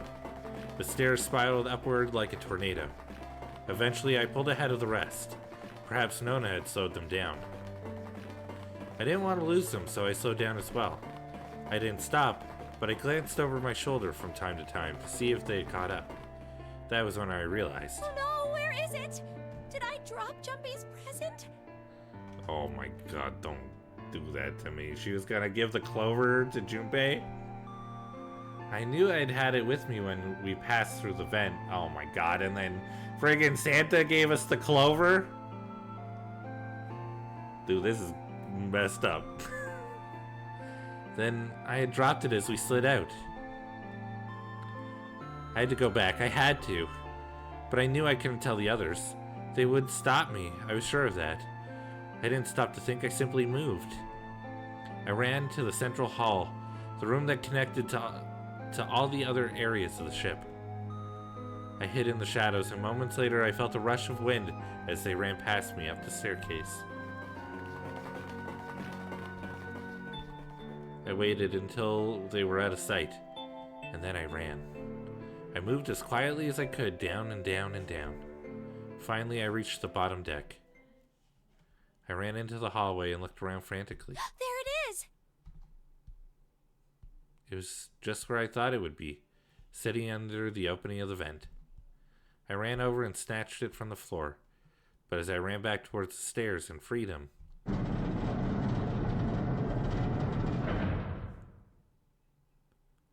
the door to the incinerator opened, and a man stepped out. It was Hongo. Gentaro Hongo. 9 years later, we would call him Ace. Ah, how wonderful to see you decided to come back. His smile made my blood run cold. It looked mechanical, as if someone had simply pulled up the corners of his mouth. Come with me. We must continue the experiment. I shook my head, eyes wide. Slowly I began to walk backwards. 1 step, 2 steps, 3 steps. Then I spun around and broke into a run. I felt Hongo's hand close over my left wrist. I said, come with me. There was an edge of insanity to his voice now. I pulled as hard as I could. No! Stop! Let go of me! Let go! I shook my body and flailed my arms, trying desperately to get Hongo to let go of me. But I was still only a child. I was no match for a man like Hongo. Stop struggling, goddammit! Do as I tell you! He heaved on my arm, trying to pull me into the incinerator. I screamed. Help me! Somebody help me! And suddenly, Akane! the door to the stairs flew open, and my brother Aoi burst out of it. Behind him came Seven and Snake. Akane! He cried my name again as he leapt towards Hongo. You came back! I cried out. But then, You're too late, idiot! Hongo threw his full weight against my arm, pulling us both into the incinerator. The force of it threw me to the floor. I scrambled to my feet and looked toward the door looked toward the open number 9 door. Hongo stood between it and me, but behind him I could see my brother, his fists clenched. But those fists never reached Hongo.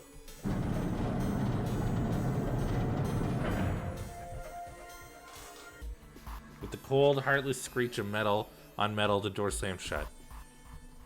Hongo glanced at me mechanically, his face registering that there was an object there, but not anything he would consider a human being. Then he turned away and walked to the red that sat next to the door. He reached into his pocket and removed 2 bracelets. He waved them both over the scanner panel. 2 asterisks appeared on the red. He checked the screen, then tossed the bracelets carelessly onto the floor. What was he doing? What was the point? He made no effort to explain himself, of course. He'd said nothing at all, and walked past me as though I were nothing more than a rock by the roadside. A few moments later,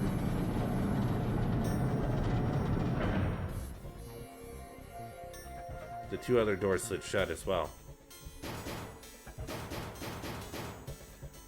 Faintly, I could hear something pounding on the door behind me. I turned around and ran to the door with the 9. Akane! Akane! Are you okay? I could hear a voice from the other side of the door. A worried, frightened voice. Help me! My throat was already raw, but I screamed as loud as I could. My voice echoed lonely around the empty room. What should I do? I think I'm trapped in here! Where's Hongo? He went out the other door! What? Then it started again. Warning. Warning. Emergency Incineration Command has been acknowledged. Incineration will begin in... This is rude. Now we're back to Junpei, and it started. 18 minutes. Please evacuate the incinerator immediately. Okay, so she's showing us what happened. And now we're gonna try and use that. Holy shit. Man, I knew what it was gonna say, but that is one hell of a creepy voice. I knew it! It's starting. Santa started the incinerator. Fuck! Man, I never thought I'd hear that damn voice again after 9 years.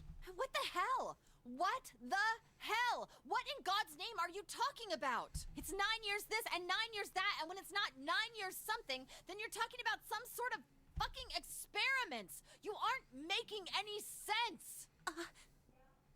Is Lotus really just like completely oblivious to everything? I'm sorry, Lotus, but we really don't have time to explain it right now. I promise. I'll tell you everything once we get out of here. But... Incineration will begin in 17 minutes. You know what that means, right? Incinerate means burn. Thank you, Clover. I really appreciate the information. What kind of idiot do you think I am? I know what incinerate means. Well, god damn it. Okay, fine. I won't ask anything else. Talk about whatever you want. But you have to do something for me. 7, figure this out. What? Why me? Just shut up and stop this thing. Let's stop playing like we don't like each other anymore, okay? How the hell? There has to be some sort of emergency shut-off button. There isn't anything like that. How the hell do you know? Because I looked for it 9 years ago. Yeah, Lotus isn't happy about that. Can't really blame her. Wait. The floor, it's moving.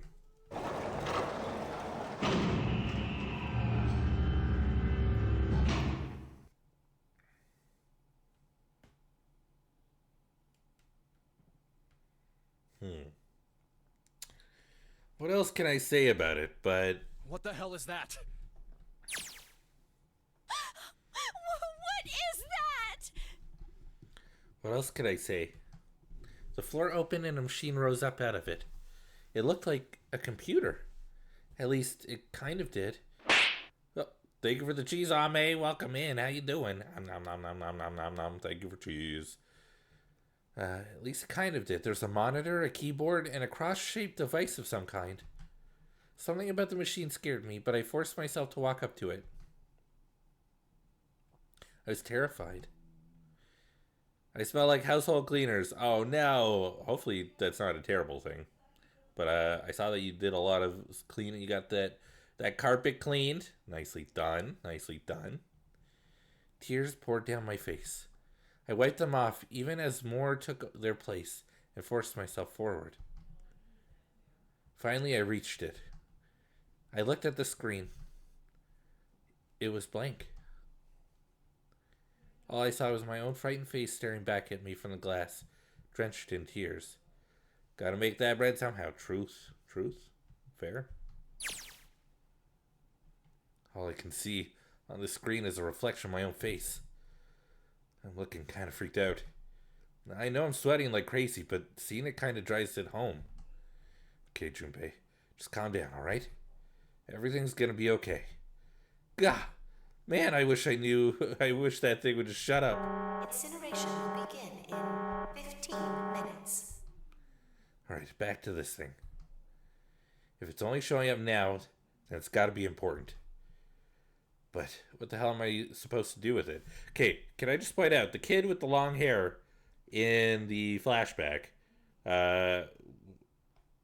same colored eyes, same colored jacket, longer hair, much better kept than before. This is the only thing I didn't really notice was like the plaid. But maybe he was here. Maybe I'm looking too deep into it. Who knows? Hey, move! But he would have been one of the kids who went through the door then. Gah! Hey! We're all tense, lady. That doesn't mean you get to shove people around. Okay, it's turned on. There's nothing on the screen, though. Oh, this is bad. This is really bad. If there's nothing on here, how are we supposed to do anything with it? There's a morphic field set. Sure, I'll just push buttons. I'm sure that'll... Huh. Well, at least it's on now. 5S7 P836381 with X's. R3W 1A3S507D. What's on the screen, though? What is this? What's up? It looks like some sort of puzzle. It's got a bunch of numbers and letters scattered across a 5x5 grid. The numbers range from 1 to 8. Do you think that if we solve this puzzle... The incinerator will stop? Yeah. Well, we can hope, right? Alright. Puzzle, how do you work? Oh man, that goddamn voice again. Incineration will begin in 13 minutes. Oh boy. Shit, 13 minutes. Can we really do this? My heart feels like it's gonna pop. My heart was pounding like it was about to explode. I like I like that they managed to find a way to say the same thing with different words. Gotta make that bread sound. Yes. Polysemen will never not be relevant or funny. Damn it. I stared at the puzzle on the screen. I was sure I had to solve it somehow, but I had no idea how. I'm just glad that people enjoyed that story. That makes me happy, because it was one of those things where it was very embarrassing at the time, but now that I'm older, I can appreciate how silly of a situation it was.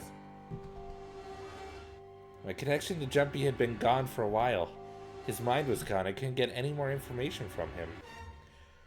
Oh, so we were giving information to them while we were solving the puzzles. I was thinking she was sending the information to me, but it was the other way around.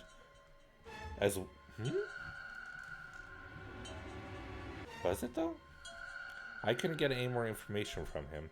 I felt the seconds tick by as I stared at the screen, completely lost. My cheeks felt hot as tears poured over them. Then I heard a voice. Hey, what are you doing? It was muffled. I turned around. Pressed against the window in the entry door was a face. A frightening, evil face. It was Hongo. How long had he been watching me? Don't know what to do. He was yelling, but his voice was still muffled. It's simple, really. But I suppose I might as well tell you. Okay. Just solve the puzzle on that machine. Oh, I thought he was going to give instructions.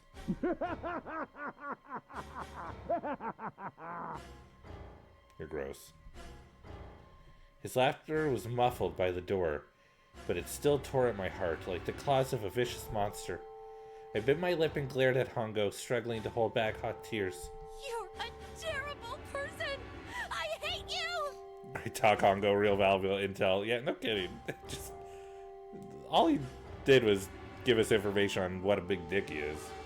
Oh my!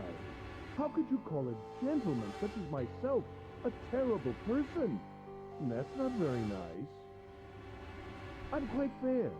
I don't use tricks or play dirty. You see?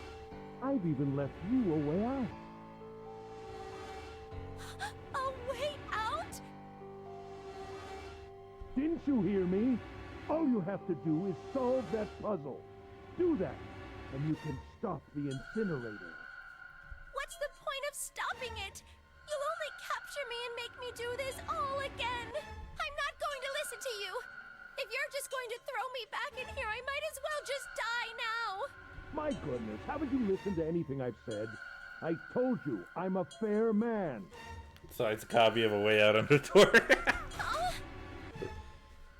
If you solve the puzzle, the verification function of the red will in turn activate. If this experiment is to deliver valid results, there must be a chance of success. If you succeed, you will escape. The verification function of the red? Then I remembered. Before Hongo left the room, he scanned 2 bracelets into the red. Ah, so you do remember. Right now there are 2 numbers in the red. The first is 1, and the second is 3. Say, Akane, what's your number? 5. I looked down at my left hand. The face on my bracelet showed a 5. 1 plus 3 plus 5 equals 9.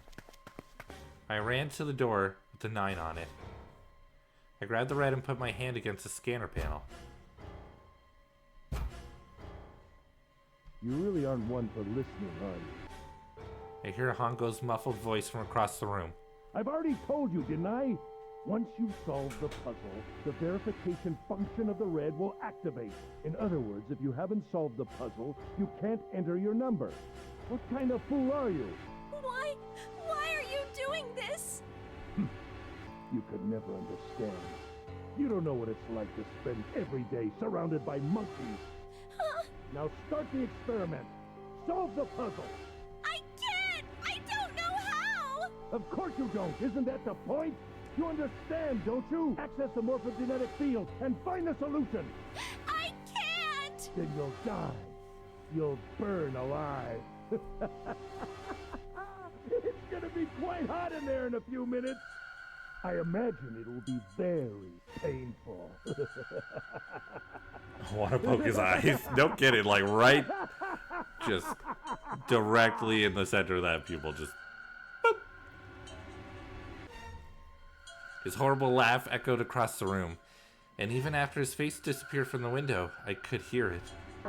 Incineration will begin in 10 minutes.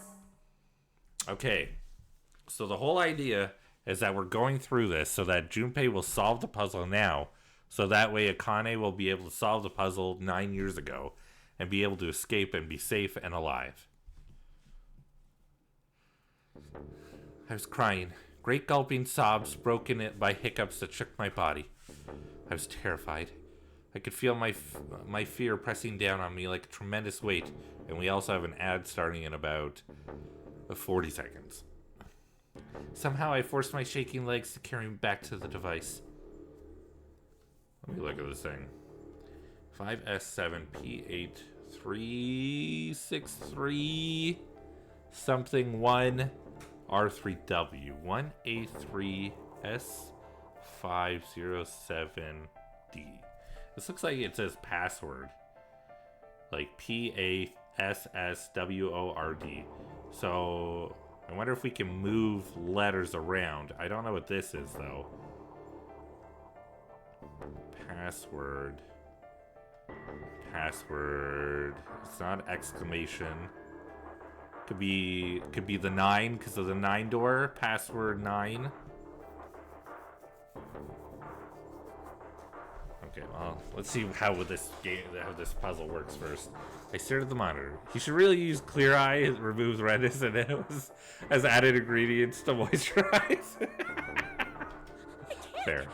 I just can't. There's no way. I can't figure this out. Akane, I got ya. I'm pretty sure I figured it out most of the way. What was I gonna do? I didn't know. I didn't even know where to start. Fear scattered my thoughts. All I could think of was how I was going to die. Because we have a W, we have an R, I think there's an O here. Maybe that was an O. We know we could put 6, there's a P. That's word, maybe. I don't think we need an O. My palms were sweating, and my blood was boiling in my veins. It was hot, so hot. I couldn't breathe. I felt dizzy. My heart roared in my chest as if it would pound itself to pieces. I almost. Okay, are we doing this? We can do this. We got this, Akane. I reached into my pocket. I wrapped my hand around the thing I'd come back to get, the clover. The doll. Oh, not the clover. The doll Jumpy had given me. At least I had that. So you've got my neurodivergent brain to fill it. Yeah. I held it tight with both hands and prayed. This is why I'm glad there's a few of us that are a little neurospicy. It makes me feel like I'm surrounded by my people. Help me! Jumpy! Help me! Help me! Help me! Jumpy! Let me help you. Jumpy! I'm here! Jumpy! Oh, I thought that was it. Please! Help me!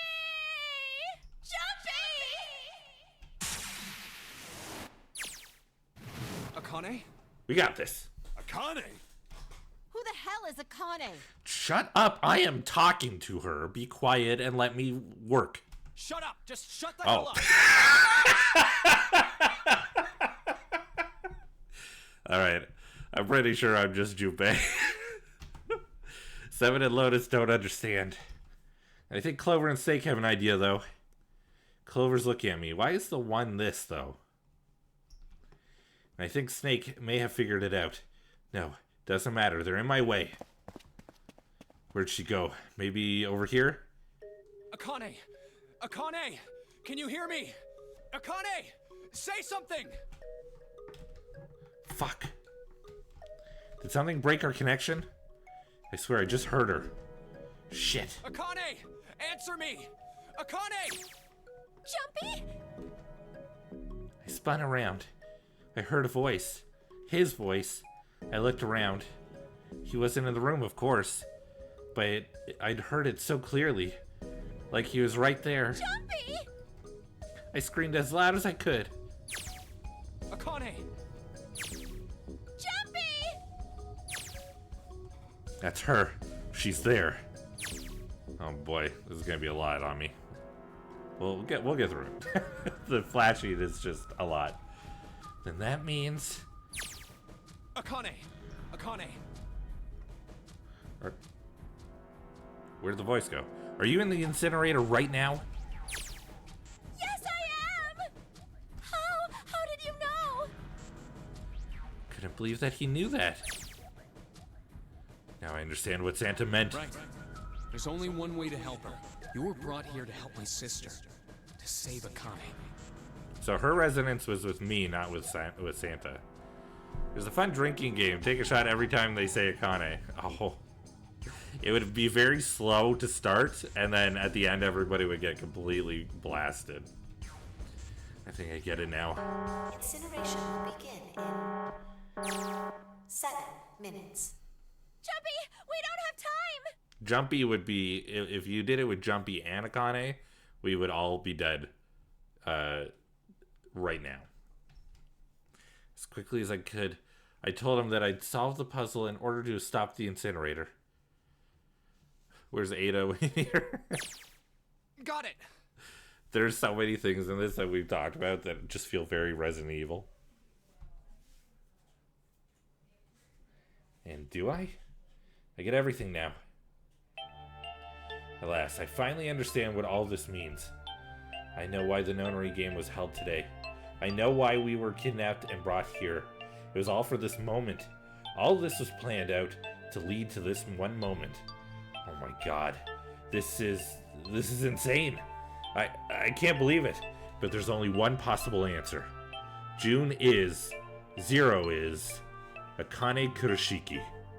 She recreated the history of the future that she had a glimpse of 9 years ago.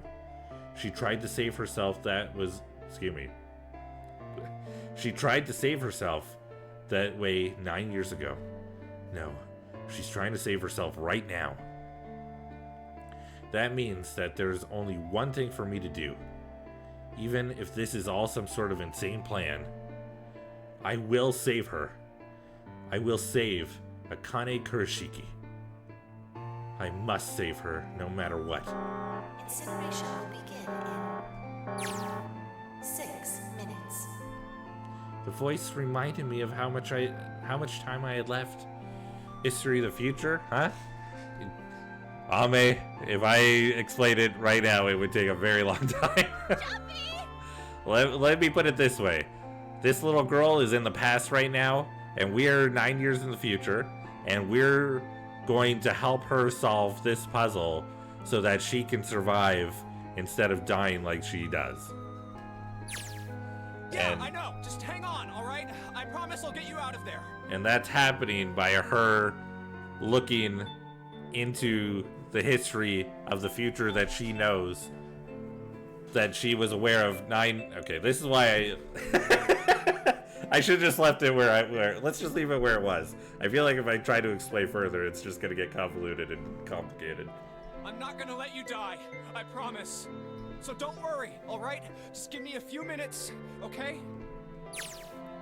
Okay. My voice shook as I answered. It was hot in the room. It felt like my heart was on fire. I really missed a lot of relevant plot, huh? We're like finishing the game right now, so yes.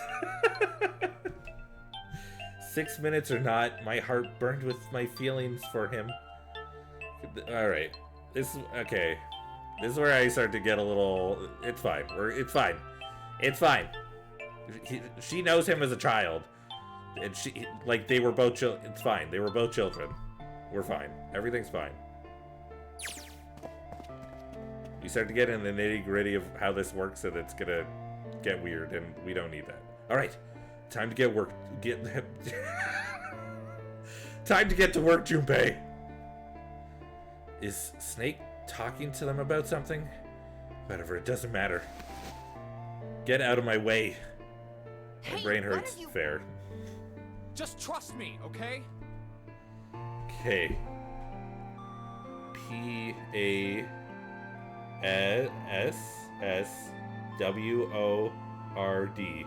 There's no 9 though.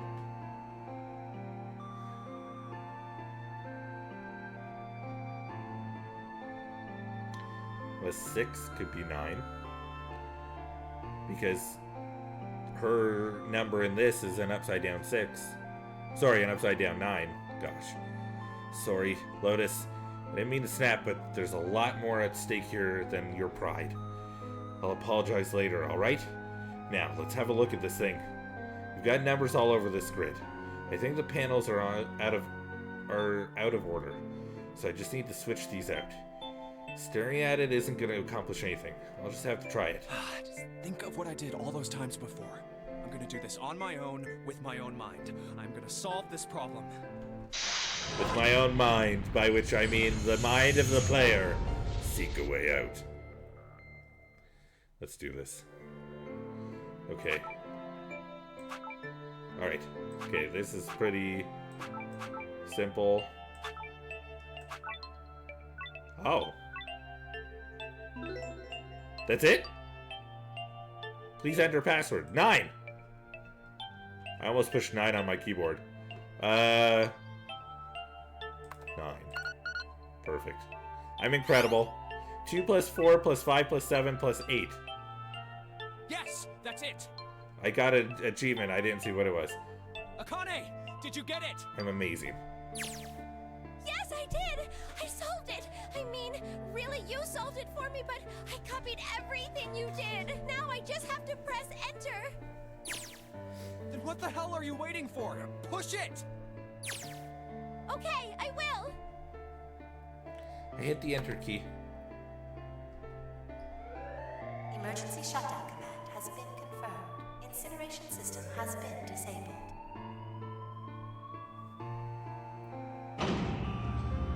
Guess so sorry, big red guy. I feel like that wasn't too bad. Jumpy! I also took some time before to solve it during the cutscene. It worked! It worked! The incinerator shut down! It worked! Tears rolled down my face as I cried out to him, but they were a very different sort of tears. A wonderful feeling of accomplishment and relief flooded my body. At the same time, what strength I'd left disappeared and I collapsed to the floor. For a while I just lay there laughing and crying and enjoying being alive. Every time I thought about him, I thought my heart would burst. Alright. Whew. So everybody's alive, yes? Minus the people who died. Can't quite believe it. I did it. But I'm so glad. So glad. I feel like my heart's on fire.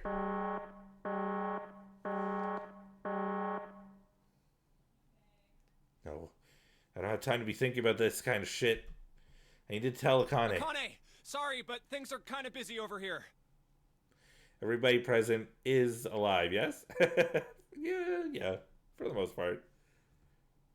I'm gonna have to hang up now, okay? Hang up? Oh, of course, that's fine! We're not on the phone. We got brain connection here. I wiped the tears from my eyes and nodded vigorously, even though I knew he couldn't see me. Then I looked over at the corner of the floor. There were 2 bracelets Hongo left behind.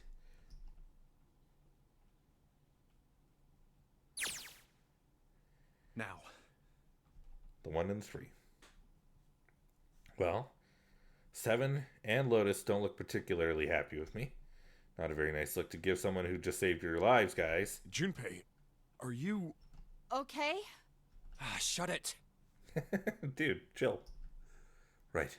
Okay, so maybe they have a reason to be pissed off.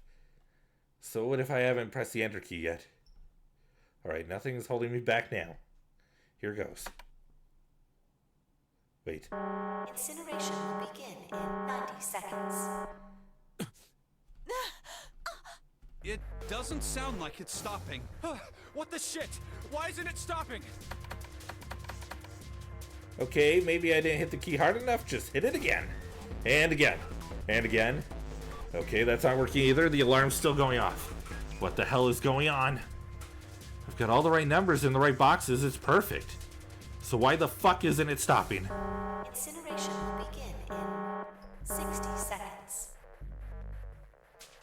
Wait, of course. 2 plus 4 plus 5 plus 7 plus 8. What? That's what the numbers that showed up after the puzzle mean. 2 plus 4 plus 5 plus 7 plus 8. Snake, Clover, Me, 7, and Lotus. Then, door 9. No, that's it. That number on the door isn't a 9. It's not even a number. It is hidden, but an exit can be found. Seek a way out. Seek a door that... Holy shit. Of course. Then we just have to put the right number into the red. And... Incineration will begin in 30 seconds. Run, guys! Get to the door! Run! Oh shit, oh shit, oh shit, oh shit! Don't have much time. Man, I sure hope they can just trust me on this one, or are we all fucked? Alright, no time to explain, just go. I mean, when it's like last second and nothing else going on, you have one thing that maybe works, everybody gonna do it. Quick! Verify your numbers on the red! Verify? Who? What combination? All of us! We all need to verify! Why?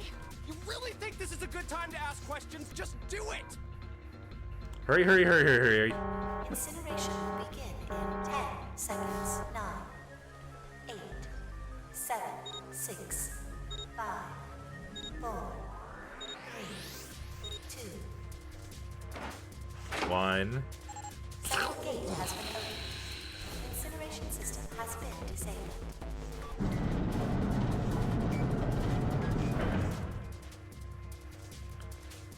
Oh, thank fucking Christ. No time to be happy. Time to go. Hurry! We've only got 9 seconds before the door closes. Go, go, go! Come on, guys, move it. Okay, they're all through. Move it, Junpei. Just in time.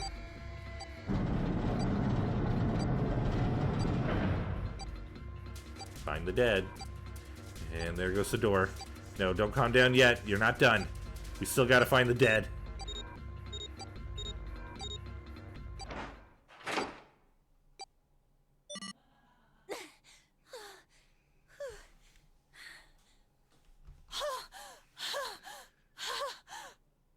Are we about to do this 3 more times? That whole ordeal in Hammock time? Yeah.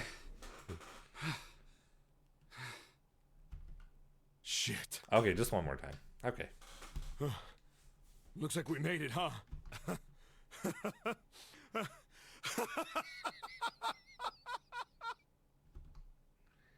Man, that guy sure can laugh when he wants to. Looks like Clover and Lotus are totally out of energy. Snake is shaking his head warily. I just want to take a nap, but... Akane? Akane! Can you hear me? Akane! I want to tell her we made it. I want to tell her how good I feel. But nothing.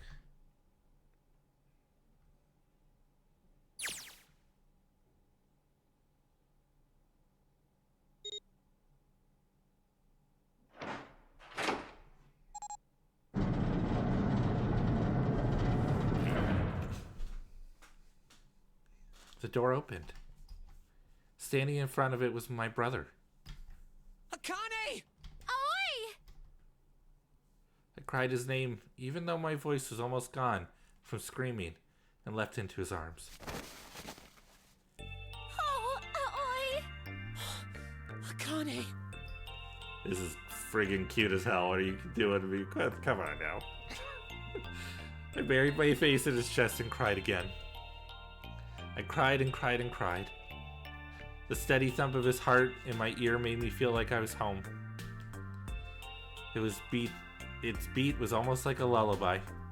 I wrapped my arms around him as far as they would go and held him as tight as I could. Just to be there felt like a miracle. I'm a little nervous because this is clearly still going. She gotta hit that dead man. I hadn't felt the warmth of the human body in what had seemed like an eternity. I just wanted to stay there in his arms forever. But I couldn't. The moment I passed through the door, my bracelet had begun the countdown to death. I leapt away from him and looked around. The door had already closed. I spotted the dead only a short distance away.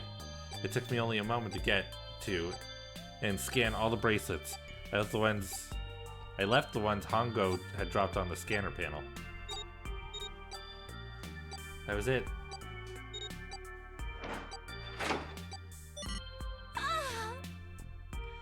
I took a deep breath and looked around again. The huge detective, who we'd all call Seven in 9 years, and Snake, the blind boy, were looking at me. They seemed to have been utterly stunned by my sudden appearance. Their eyes were wide, and their mouths hung open. Alright, let's get out of here. If we don't book it, we might run into Hongo again. Aoi was right. It was time to get moving. The mention of Hongo seemed to jar Seven and Snake out of their surprise, and they nodded. We took off running up the spiraling stairs to freedom.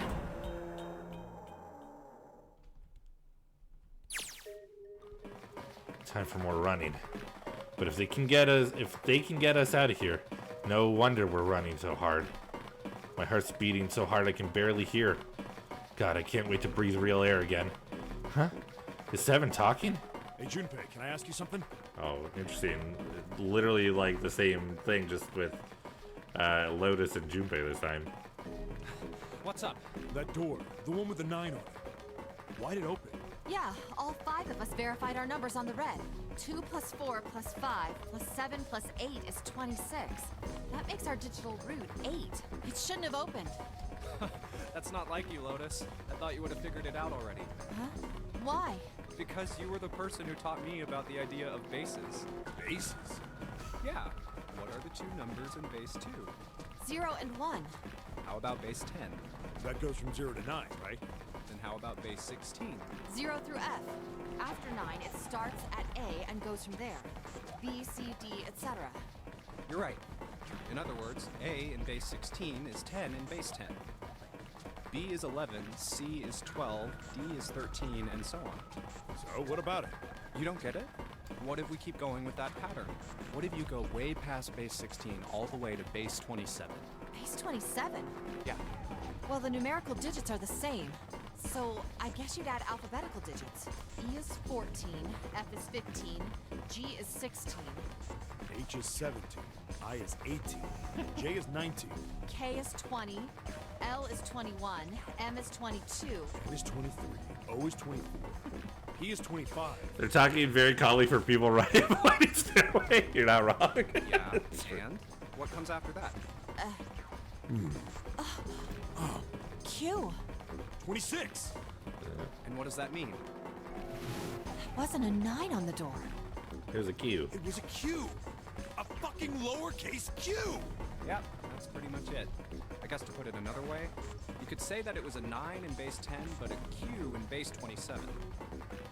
I think I would have fried, because I would have just been like, I don't, what, that, or I would have just looked at the screen, see it say, add, or like 2 plus 4 plus 5, you know, I just like, let's try, let's see what happens. I think it's fine if it, fine not have him up into the mics yet. Q is, it would be a lot. Time for more running. God, my thighs are killing me. I swear any moment now I'm gonna tear a muscle. I feel like every single cell in my body is dying for air. Damn. Every breath I take is a chore now. This is adorable. Clover holding on to her brother, just keeping him moving. I feel like my lungs are gonna burst. Maybe just a short rest. No, can't stop. Don't have time. Come on, legs. There can't be many more of these steps. Let's run. Run like a bullet down a rifled barrel. Like a tornado cutting through a sea of clouds. I feel like we're running along the back of a giant coiled dragon. Finally.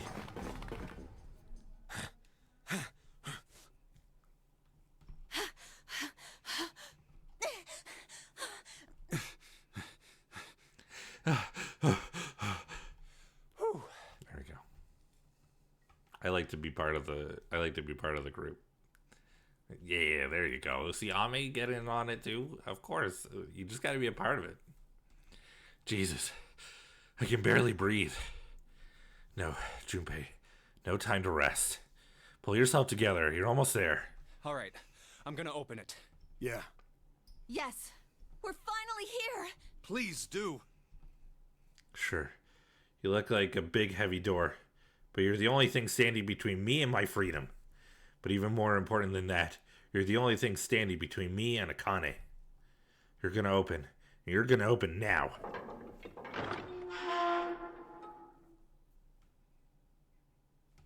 I'm using that line. Go for it. I felt a hand on my shoulder. It was Aoi's. He gave it a small, reassuring squeeze. I was so happy. I felt like I could melt. My heart was at peace. And not only because my brother and I were back together again. Thanks to the huge detective. All 9 of us who had been kidnapped. We're finally able to escape from the gigantic. On the distant horizon, we could see the faint outline of the ship as it sank. It gave a thunderous roar as it finally slipped beneath the waves. Its last cry echoed out across the ocean, and then it was gone. It's over. The gigantic, really? Oh, but you missed so much. It's a sister ship to the Titanic. It's very purposely called the Gigantic, and is not meant to be like a version of the Titanic, but is literally the sister ship and a hospital ship of the Titanic. I whispered. Yeah. It was over. It was finally over. Or was it? Was it really? No, that was wrong. That wasn't it at all. Well, yeah, I got that much, but, like, really? Fair. The IRL sister ship was the Olympic. Yes, that's true. Welcome in, kid. How you doing? It did exist. I was sure of it. This wasn't the end. It was only the beginning. This is only a prologue. Don't even. If you turn around and be like, okay, you've got 40 hours of gameplay left, I'd be like, oh my god. What would happen in 9 years? Okay, there we go. That, but better. Much better. Makes more sense.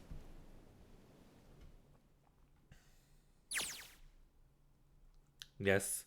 Finally. Air. Ah. Thank you for playing the Zero Skate Tower. Damn, that sun is bright. You can barely see anything. Huh? I gotta admit, this doesn't look quite like... Wait, were we in the Nevada? I said, okay, I've mentioned before that if they recreated it to be exactly like the Nevada and the ship had sank, then if in Nevada at Building Q, they managed to recreate everything to look exactly like it did on the Gigantic, and the Gigantic sank, what were the chances that we were actually at the Nevada location instead? No way. Gotta be shitting me. What? It can't be. This is... Mm-hmm. Yep. Yep. This is the building in the Nevada desert. I am so freaking smart. The mock experiment building. Oh my god. This whole time we were in Building Q. Sure enough, that's a desert out there with mountains all around it. Smart Cat goes, yes. Area 51? Kind of, a little bit. Hello there, son. Boy, am I ever glad to see you. I don't think I've been so happy to see a sunrise. Huh. Did I just hear something fall? Right, our bracelets. I guess I've never really got a good look at the underside of one of these. Let's see what's inside of you. Just a little electronic chip like an ATM card. That's it. There's nothing else. Nothing that even looks like a detonator. There's never a detonator to begin with. Figures. Akane.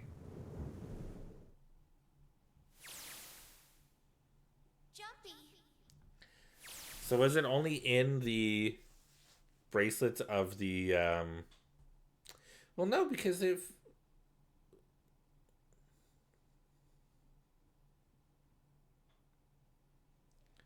it was in the bracelets of the captain and say like maybe Hongo has one, what's his face, the number 9 guy, and Nagasaki. Nagasaki? Was that Guy X? Then those people would die and it wouldn't be a big deal to them, right? Just the 2 guys that blew up. Yeah, but the one guy who blew up also had the number 2 bracelet. So maybe it wasn't the bracelets that act as the detonators. Guess I must be crazy about the girl. I think I'm hearing her voice in the wind.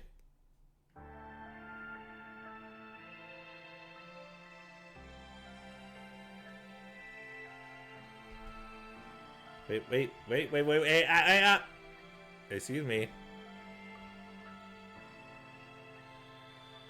Excuse me. Can I do this? Nope. I don't have to look at the flow.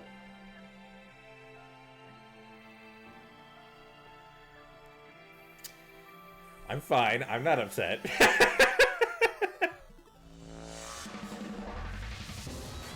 Plot twist, the bracelets make you sneeze up, like close up your nose at the same time so he blew up. That would be wild. Just use your own body against you. It would make sense if he didn't put bombs in everybody else. They just needed to create the situation to make it seem like they were in danger, because one of the things that Santa told us is that he talked to us about emergency being emergence being a subword to emergency, and then they talked about the I gotta turn it down on my end. Then they talked about the rats who were in 2 situations, one with they were in a room with 2 hallways. One had a hallway that went into darkness and you couldn't see anything, and the other hallway had light but it had water, and if the rats tried to go down that direction they would get electrocuted because the water was charged. And so over time the rats would learn, okay, I can't go that way because I'll die, I have to go the other way down the dark hallway. Even though I can't see, that's the way that won't kill me. And so they slowly started to build up and understand that they could go that way. And so the idea was that the emergency, the danger... Are you okay? The danger would be what would teach them and help them learn quicker, and it helps you focus. Danger kind of like sets in that fight or flight, and when you get into that fight mode, you focus more clearly, and you're able to get that moment of like that epiphany moment. So it makes sense that he made it seem like everybody was in that moment.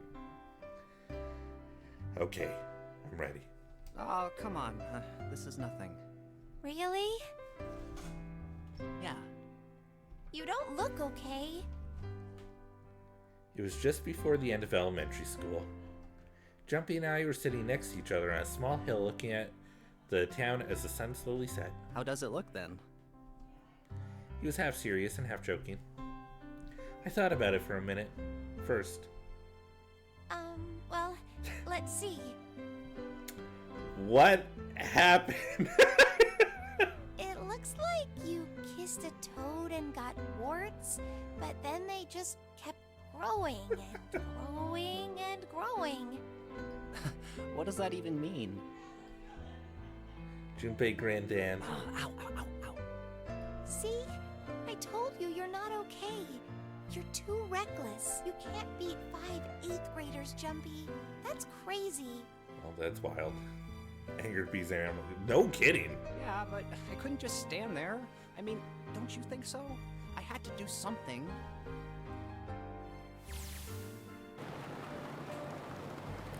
Look at that Nevada desert go past. For an SUV, this thing is a pretty smooth ride. Sure, it was nice of someone to leave it for us outside the building. Keys in the ignition and gas in the tank. Almost like it was a present, you know? Anyway, we jumped in and now here we are, screaming across the desert. Lotus is over there in the passenger seat. Snake and Seven and I are all squeezed into the back seat here. Does that mean Clover's driving? I don't know how much longer you're going, but I need to repair my sleep schedule. I'm going to call it a night. You got it, Ame. I hope you have a great rest, and I hope that you're able to just, you know, repair that sleep schedule. I hope you're able to fix it. Enjoy the rest of your evening. You too, Ame. Good night.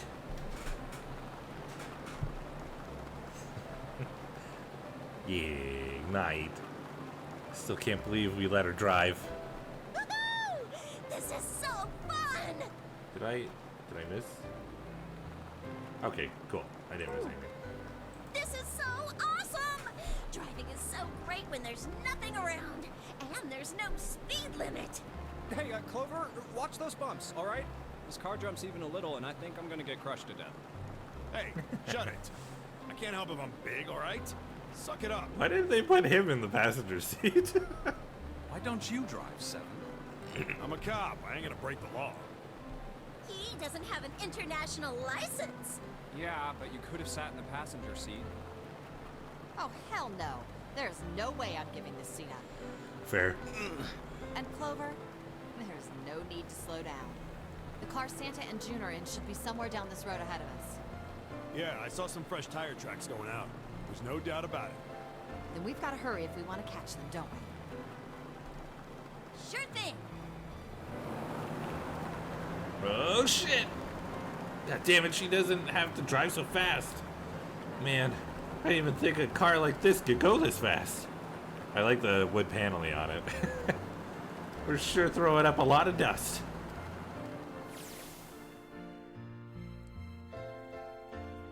It was a couple of hours after we'd run into junior high students. They'd been hiding in the bushes on the back of one of the hills, drenching a kitten in gasoline.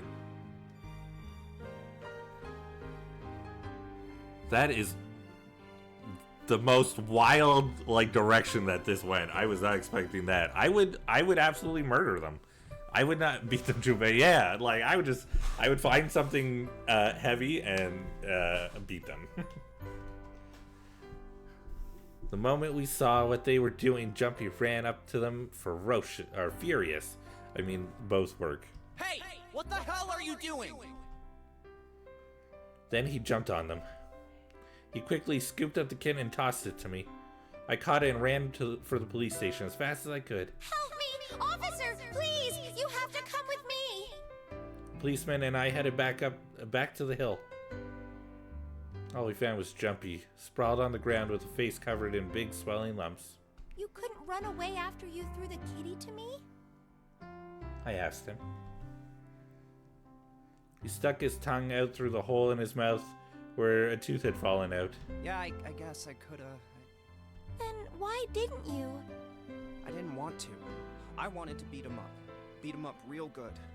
Because of what they were doing to the kitty. Yeah, that too, but I think they were the ones behind those murders our first semester. Remember? The chimkins. Oh, you mean the bunnies. I don't know why I said chimkins. I knew.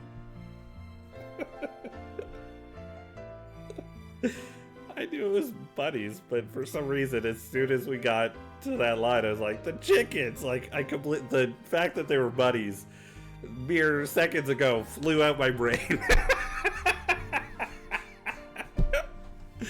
Anyway. He plucked some grass from the ground and tossed it in the wind. They asked me what elementary school I was from, so I told them. And then they said they'd do the same thing to you that they did to the rabbits. I couldn't forgive them for that, so Those are really shitty kids. Hey, there's still some stuff I don't get. Of course, they probably don't know any more than I do. Like Ace. Well, I guess I should say Gentaro Hongo. Why did he create the Nonary Project? Anybody? Any ideas? Why don't you ask him yourself? Well, yeah, I guess I could. He's still in the trunk, I assume? Yeah, he is. Still tied up, I'm assuming, with his mouth taped shut. His eyes just look empty. No emotion. He looks like he's just given up. I wonder if he even cares what happens to him anymore. Hey, were you listening to us? Yeah, go ahead and try to pretend you weren't, you old bastard. Let's get that tape off your mouth. Come on, I know you were. Answer me. You could at least look at me when you talk, man. I only wanted to see the faces. Human faces. I thought if I could gain the ability to access the morphic field set, then perhaps I could see faces. All this because you can't see faces. You are the worst kind of person. By peering into people's minds, you could understand how they were processing the expressions of others. That's it? Yes, if you want to put it simply. But if you are looking for a more philosophical answer, I can supply that as well. You see, the human collective consciousness...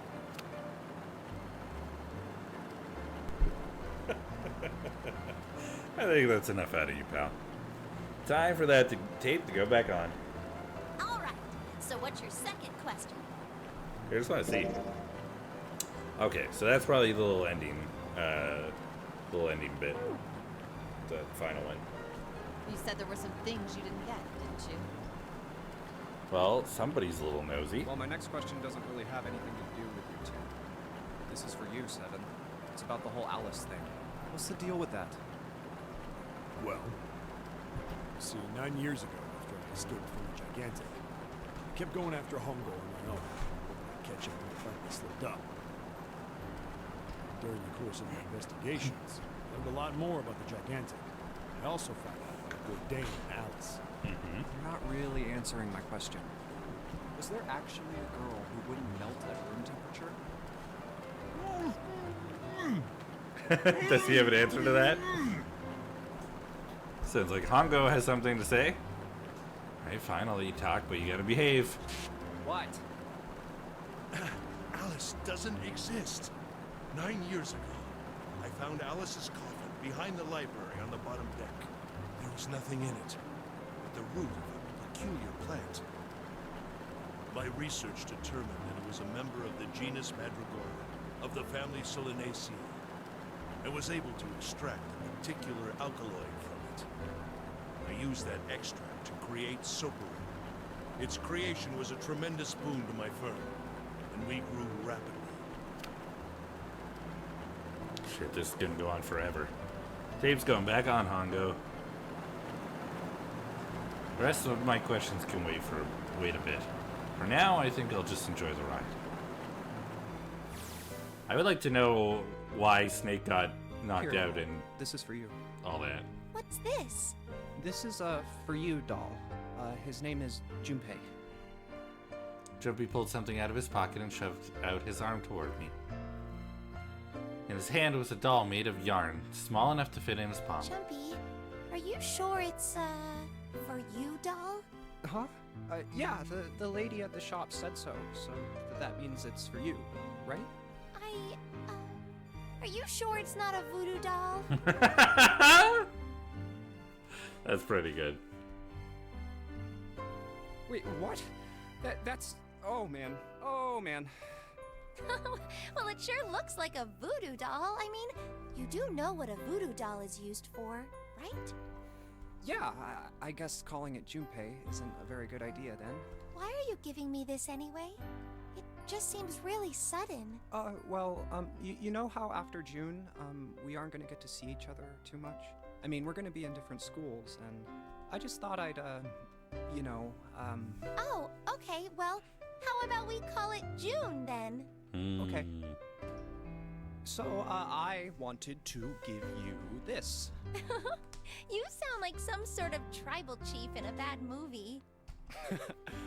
Yes. I, head of tribe. This doll, traditional charm of tribe. So I give this, it me. So we always together. Oh, okay, that's pretty cute. Oh, Jumpy. If something bad, then hold and pray. I go wherever you are. So here, take. I reached my hand out and picked up the doll gently. Thank you. Thank you so much, Jumpy. Before I knew it, I was crying. Tears streamed down my face and fell onto June's tiny yarn body. Oh, Jumpy. I'll never forget you. I promise. Jumpy looked straight into my eyes and said just 5 words. I'll never forget you either. The sky was a beautiful crimson red as it melted down towards the horizon. The last golden rays of sunlight stretched out across the city and painted themselves across the hills. We sat bathed in the warm light of evening. Just the two of us, leaning gently against one another, shoulder to shoulder. The sun set and we still didn't leave. We watched in silence as the darkness deepened and one by one the lights of the town began to flicker on.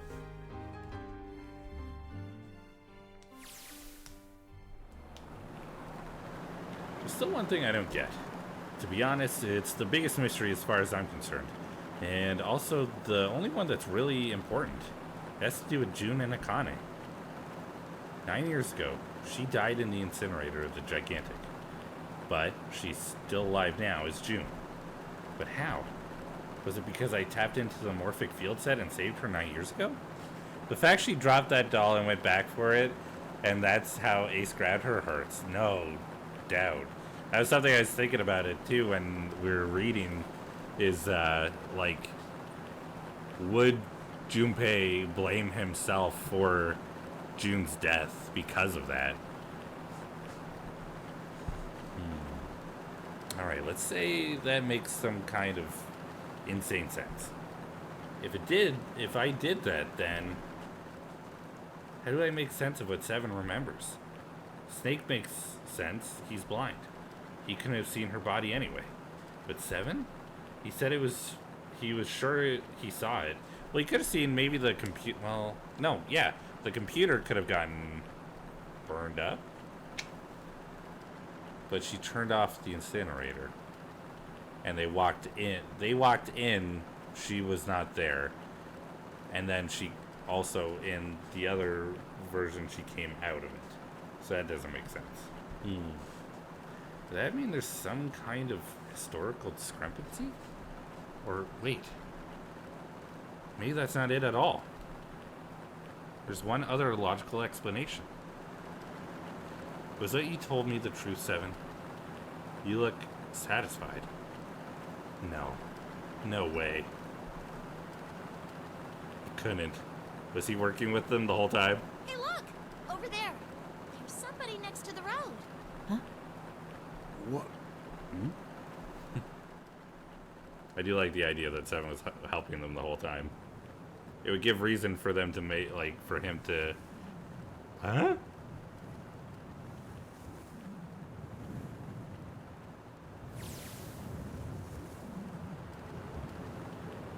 I'm not gonna lie, that was very confusing. Why is Alice there?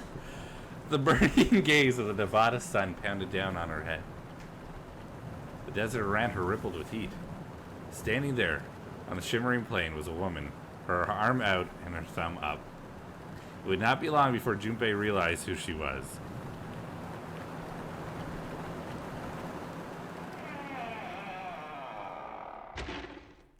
What?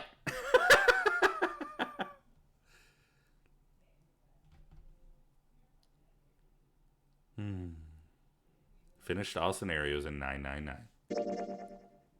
Would you like to save the info you obtained during this playthrough? After saving, the game will restart from the beginning.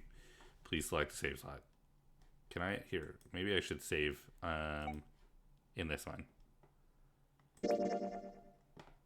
Well, I guess I'm gonna have to play a second one.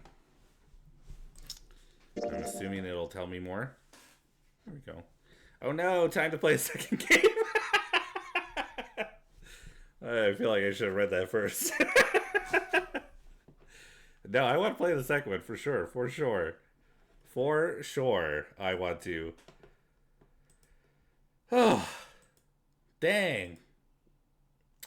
So they do kind of leave out a few things that they don't want to explain.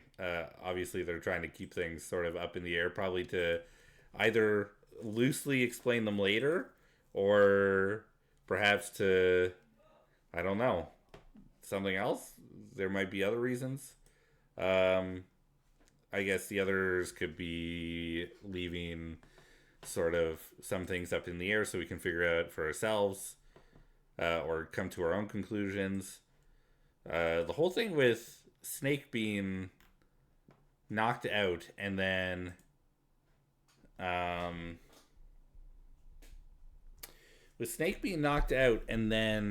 being replaced with the other dude, Nagasaki, and then like that dude getting himself killed is still very confusing. It makes sense why he's there. I understand why he's there, but for it to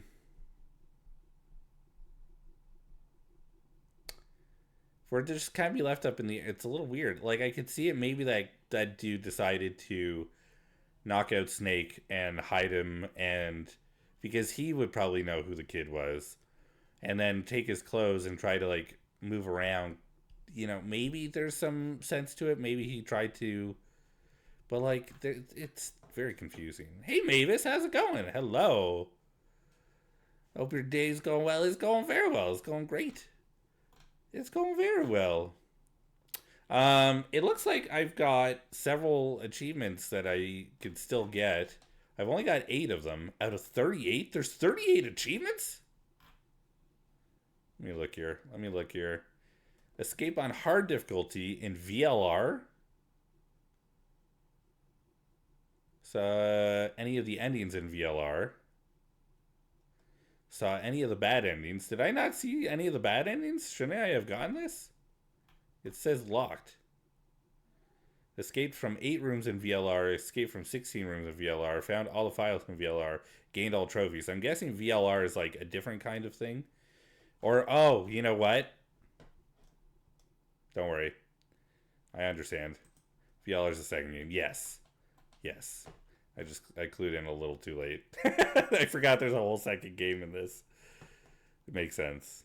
Ooh, fun guy update. If you're ready to hear, tell me, lay it on me. I'm ready to hear. All right, I forgot there's a whole second game. Literally on the same thing. That makes a lot more sense. Okay, cool. Then we will learn more later. I'm guessing there's not much else. Now, is there anything, Tora, I'm asking you because you have pretty decent knowledge of anything that I may have missed, or there might be something to check out, or like a scene or something. Is there anything that I might find interesting or that you just think would be fun to see?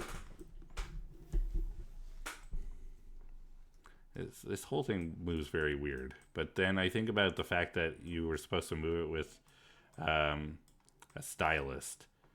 Makes sense. There's the elevator scene. Okay. I'm all about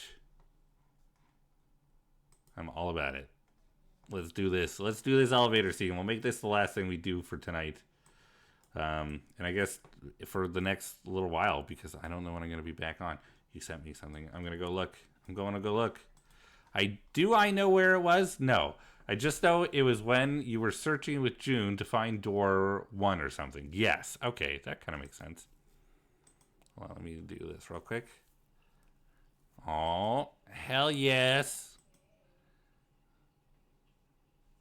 New hair, who dis? Very nice. Good hair, good haircut.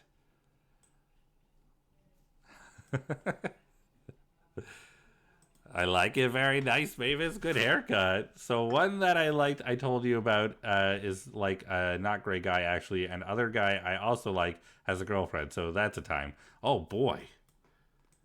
Goodness gracious.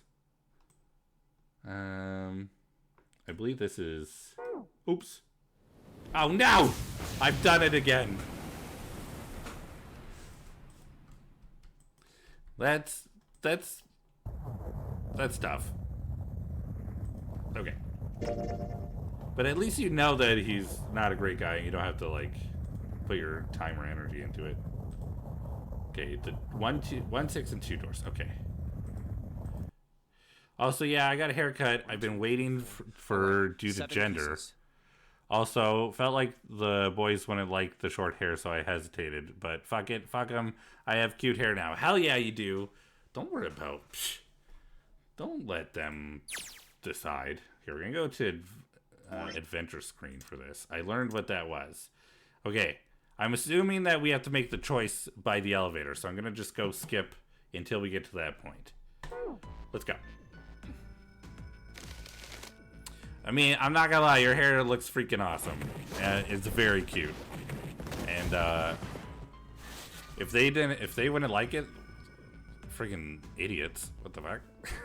Who would complain about it? Okay, so now I feel like maybe I didn't go to the right place. Okay, hold on. Here, let's do this. Oh, okay. Never mind. Doesn't matter. My choice is door 1. I think we want this one then. Yep. Because... I see. I believe I understand what you're saying. I think if we went to the other one... Oops, The I 6 messed it up. of you split into 2 teams and went through doors 7... Because the other one would... Yeah, before this, yes. Because we had already seen the doors.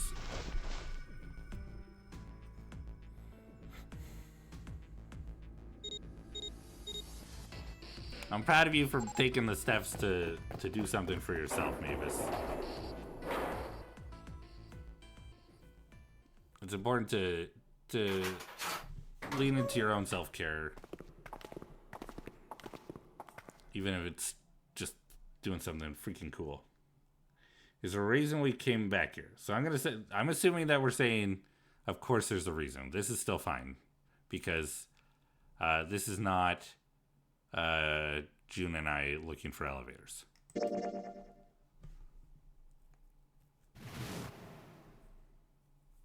Or looking for doors. Okay, elevator.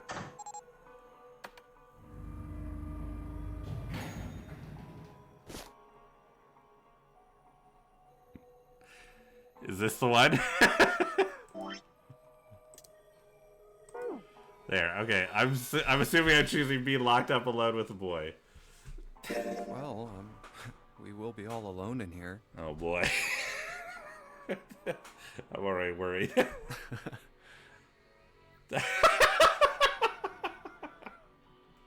Why is Junpei me having like that awkward laugh about being stuck in a tight space with a girl? Could it be me? Could it be me? Jumpy? Huh? Oh, nothing. It's not important. Come on, let's go. I said wait a minute. Why? Aren't you afraid, Jumpy? Afraid of what? Is that all, or is there more to this that I don't know yet? I've never... You know. Oh. It's your first time? Okay, I see. I might... get wet. Okay. I see what's going on, but... what? Down there. I'd get soaking wet. Oh my lord. Well, I mean, of course you would. That's the way it works. Oh my god, I realized too, she's got the same sort of black cowl that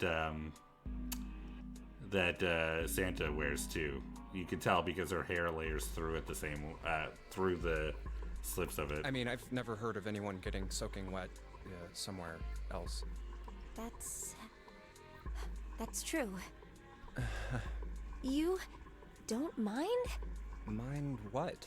Getting wet. Well, I don't know. I think I'd probably,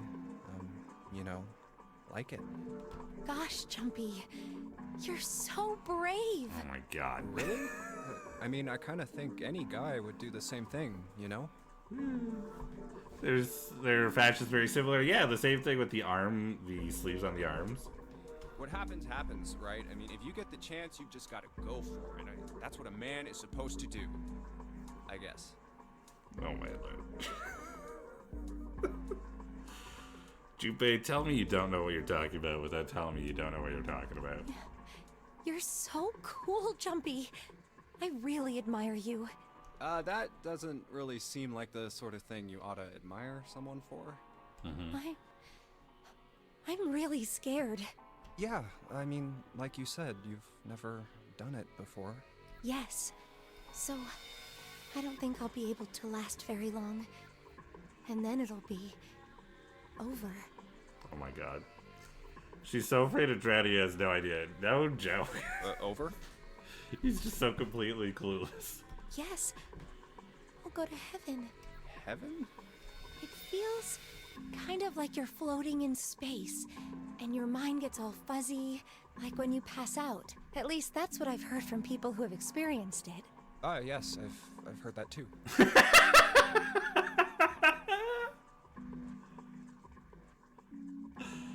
What the fuck? Although I don't think the same thing happens to guys. What? Huh? But it would happen to men too, wouldn't it? It would happen to anyone. Once it gets into your body, the same thing happens to everyone. Well, I mean, usually it doesn't go inside the man. I mean, generally. Oh my god. Yes, it does. Oh, we have an ad starting in a moment here. Well, See all eventually it will. It's not like you really have a choice. Your body will force you to swallow some of it. Eventually. What are you trying to do to me? He's so uncomfortable. Nothing. I'm not going to do anything to you. I'm just saying that that's what happens. It's a psychological reaction to what you're experiencing. Oh, is that so? I like totally zoned out. What are they talking about? Two very different things. She is talking about drowning. He's talking about what he thinks is them having sex.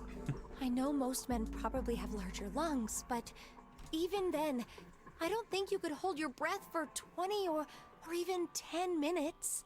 Eventually, you'd have to breathe, and then the water would get into your lungs. Once that happens, your body won't be able to get oxygen anymore, and you'll start to feel that floaty feeling as you pass out. Huh. Oh. That, oh. It says so much like, I've screwed up.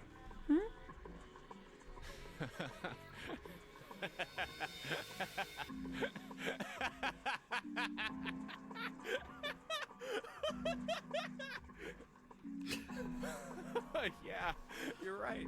You wouldn't last very long. Okay. And now that he realizes what it's about, he's having a completely oblivious reaction to her feelings. See? Come to think of it, the lower floor, D-deck, is completely underwater. There we go. An elevator heading to a submerged floor. That is pretty scary. Hey, wait a minute. And now we're here. This elevator came up from somewhere okay. Right? Alright, that's a pretty good scene. Very worth it. I don't know. I feel like it went on longer than it should, but I think that's what made it better. Just really dragging it out. Junpei. Well, yes, I guess it did. It didn't open This right guy's a away clown. after you pressed the button. There was a motor noise, like it was moving, Alright, I and think then it the rest arrived. is pretty much the same, right? Yeah. Okay. Cool. Alright. Everything's the same. Cool beans. Alright. I think I can hear it opening on E-deck. That I feel like that's a good place to stop. I'm satisfied with that. That's pretty decent. Well, I appreciate the extra scene, Tora. A+. Definitely fits into my humor for sure. Okay. After that whole conversation, I don't even know where we're supposed to go from there. It feels such an awkward thing for them to be talking about. Now we're just like, anyway. Anyway. Thank you for playing, of course. Oh, hey, Angel, how you doing? Welcome in. Welcome in. I'm definitely going to be playing the second one. The question is when, because I don't even know when we're going to be coming back to stream. And we're going to have to finish up Monster Hunter Rise. We've only got a little bit left of that. And Yakuza 0. So, what? No, Yakuza 3 remaster. No, coming in too late. No, you're good. Bye, Gab. Bye, Mavis. Thanks for coming to hang out. I'm actually going to be hopping over. I might actually be playing some games with some people in just a moment here. So I think I know where we're going to bring everybody. Let me just see if they're still going. It looks like yes, possibly. Oh, yeah. There's a pretty big group. I'm going to be bringing us over to see... I have no idea who this is. That's fine. We're going to go over anyway. It's fine. We've got some friends who are playing Minecraft at the moment, but they could also be playing Craft Mine at the moment. If you haven't had a chance to check out Craft Mine yet, it was dropped on April Fool's. Literally just Minecraft, but a level system. And a level system, like not leveling yourself up, but like going through levels. It's very much a roguelite, if you know what that is. But you basically, you're going through different Minecraft worlds trying to find the exit, and the more you succeed, the more experience you get. The more experience you get, the more you are able to give yourself cool skills and stuff. And the skills are a different set from what you would normally find in Minecraft, but some of them are just sort of like enchantments that you would normally get, but they're passively put onto you as a player. Anyway, now that I've done a very long explanation for something that could happen, I don't know if they are craft mining, but I'm going to hop in with them as well and kind of play a little bit. It's a good way for me to kind of relax a little bit. Yeah, they are craft mining. And kind of prepare for tomorrow, because I'm going to be working for a long time. So we're going to go over and see Hostess Misaki. I'm going to be going into the actual game with them and playing for a little bit, so you'll be able to see me over there as well. If you are keeping up to date with what's going on with my streams, I'll give one more recap of things. By the way, if you're subbed to the channel, please use a sub raid message. If you're not, no big deal, just use normal raid message. It works just the same.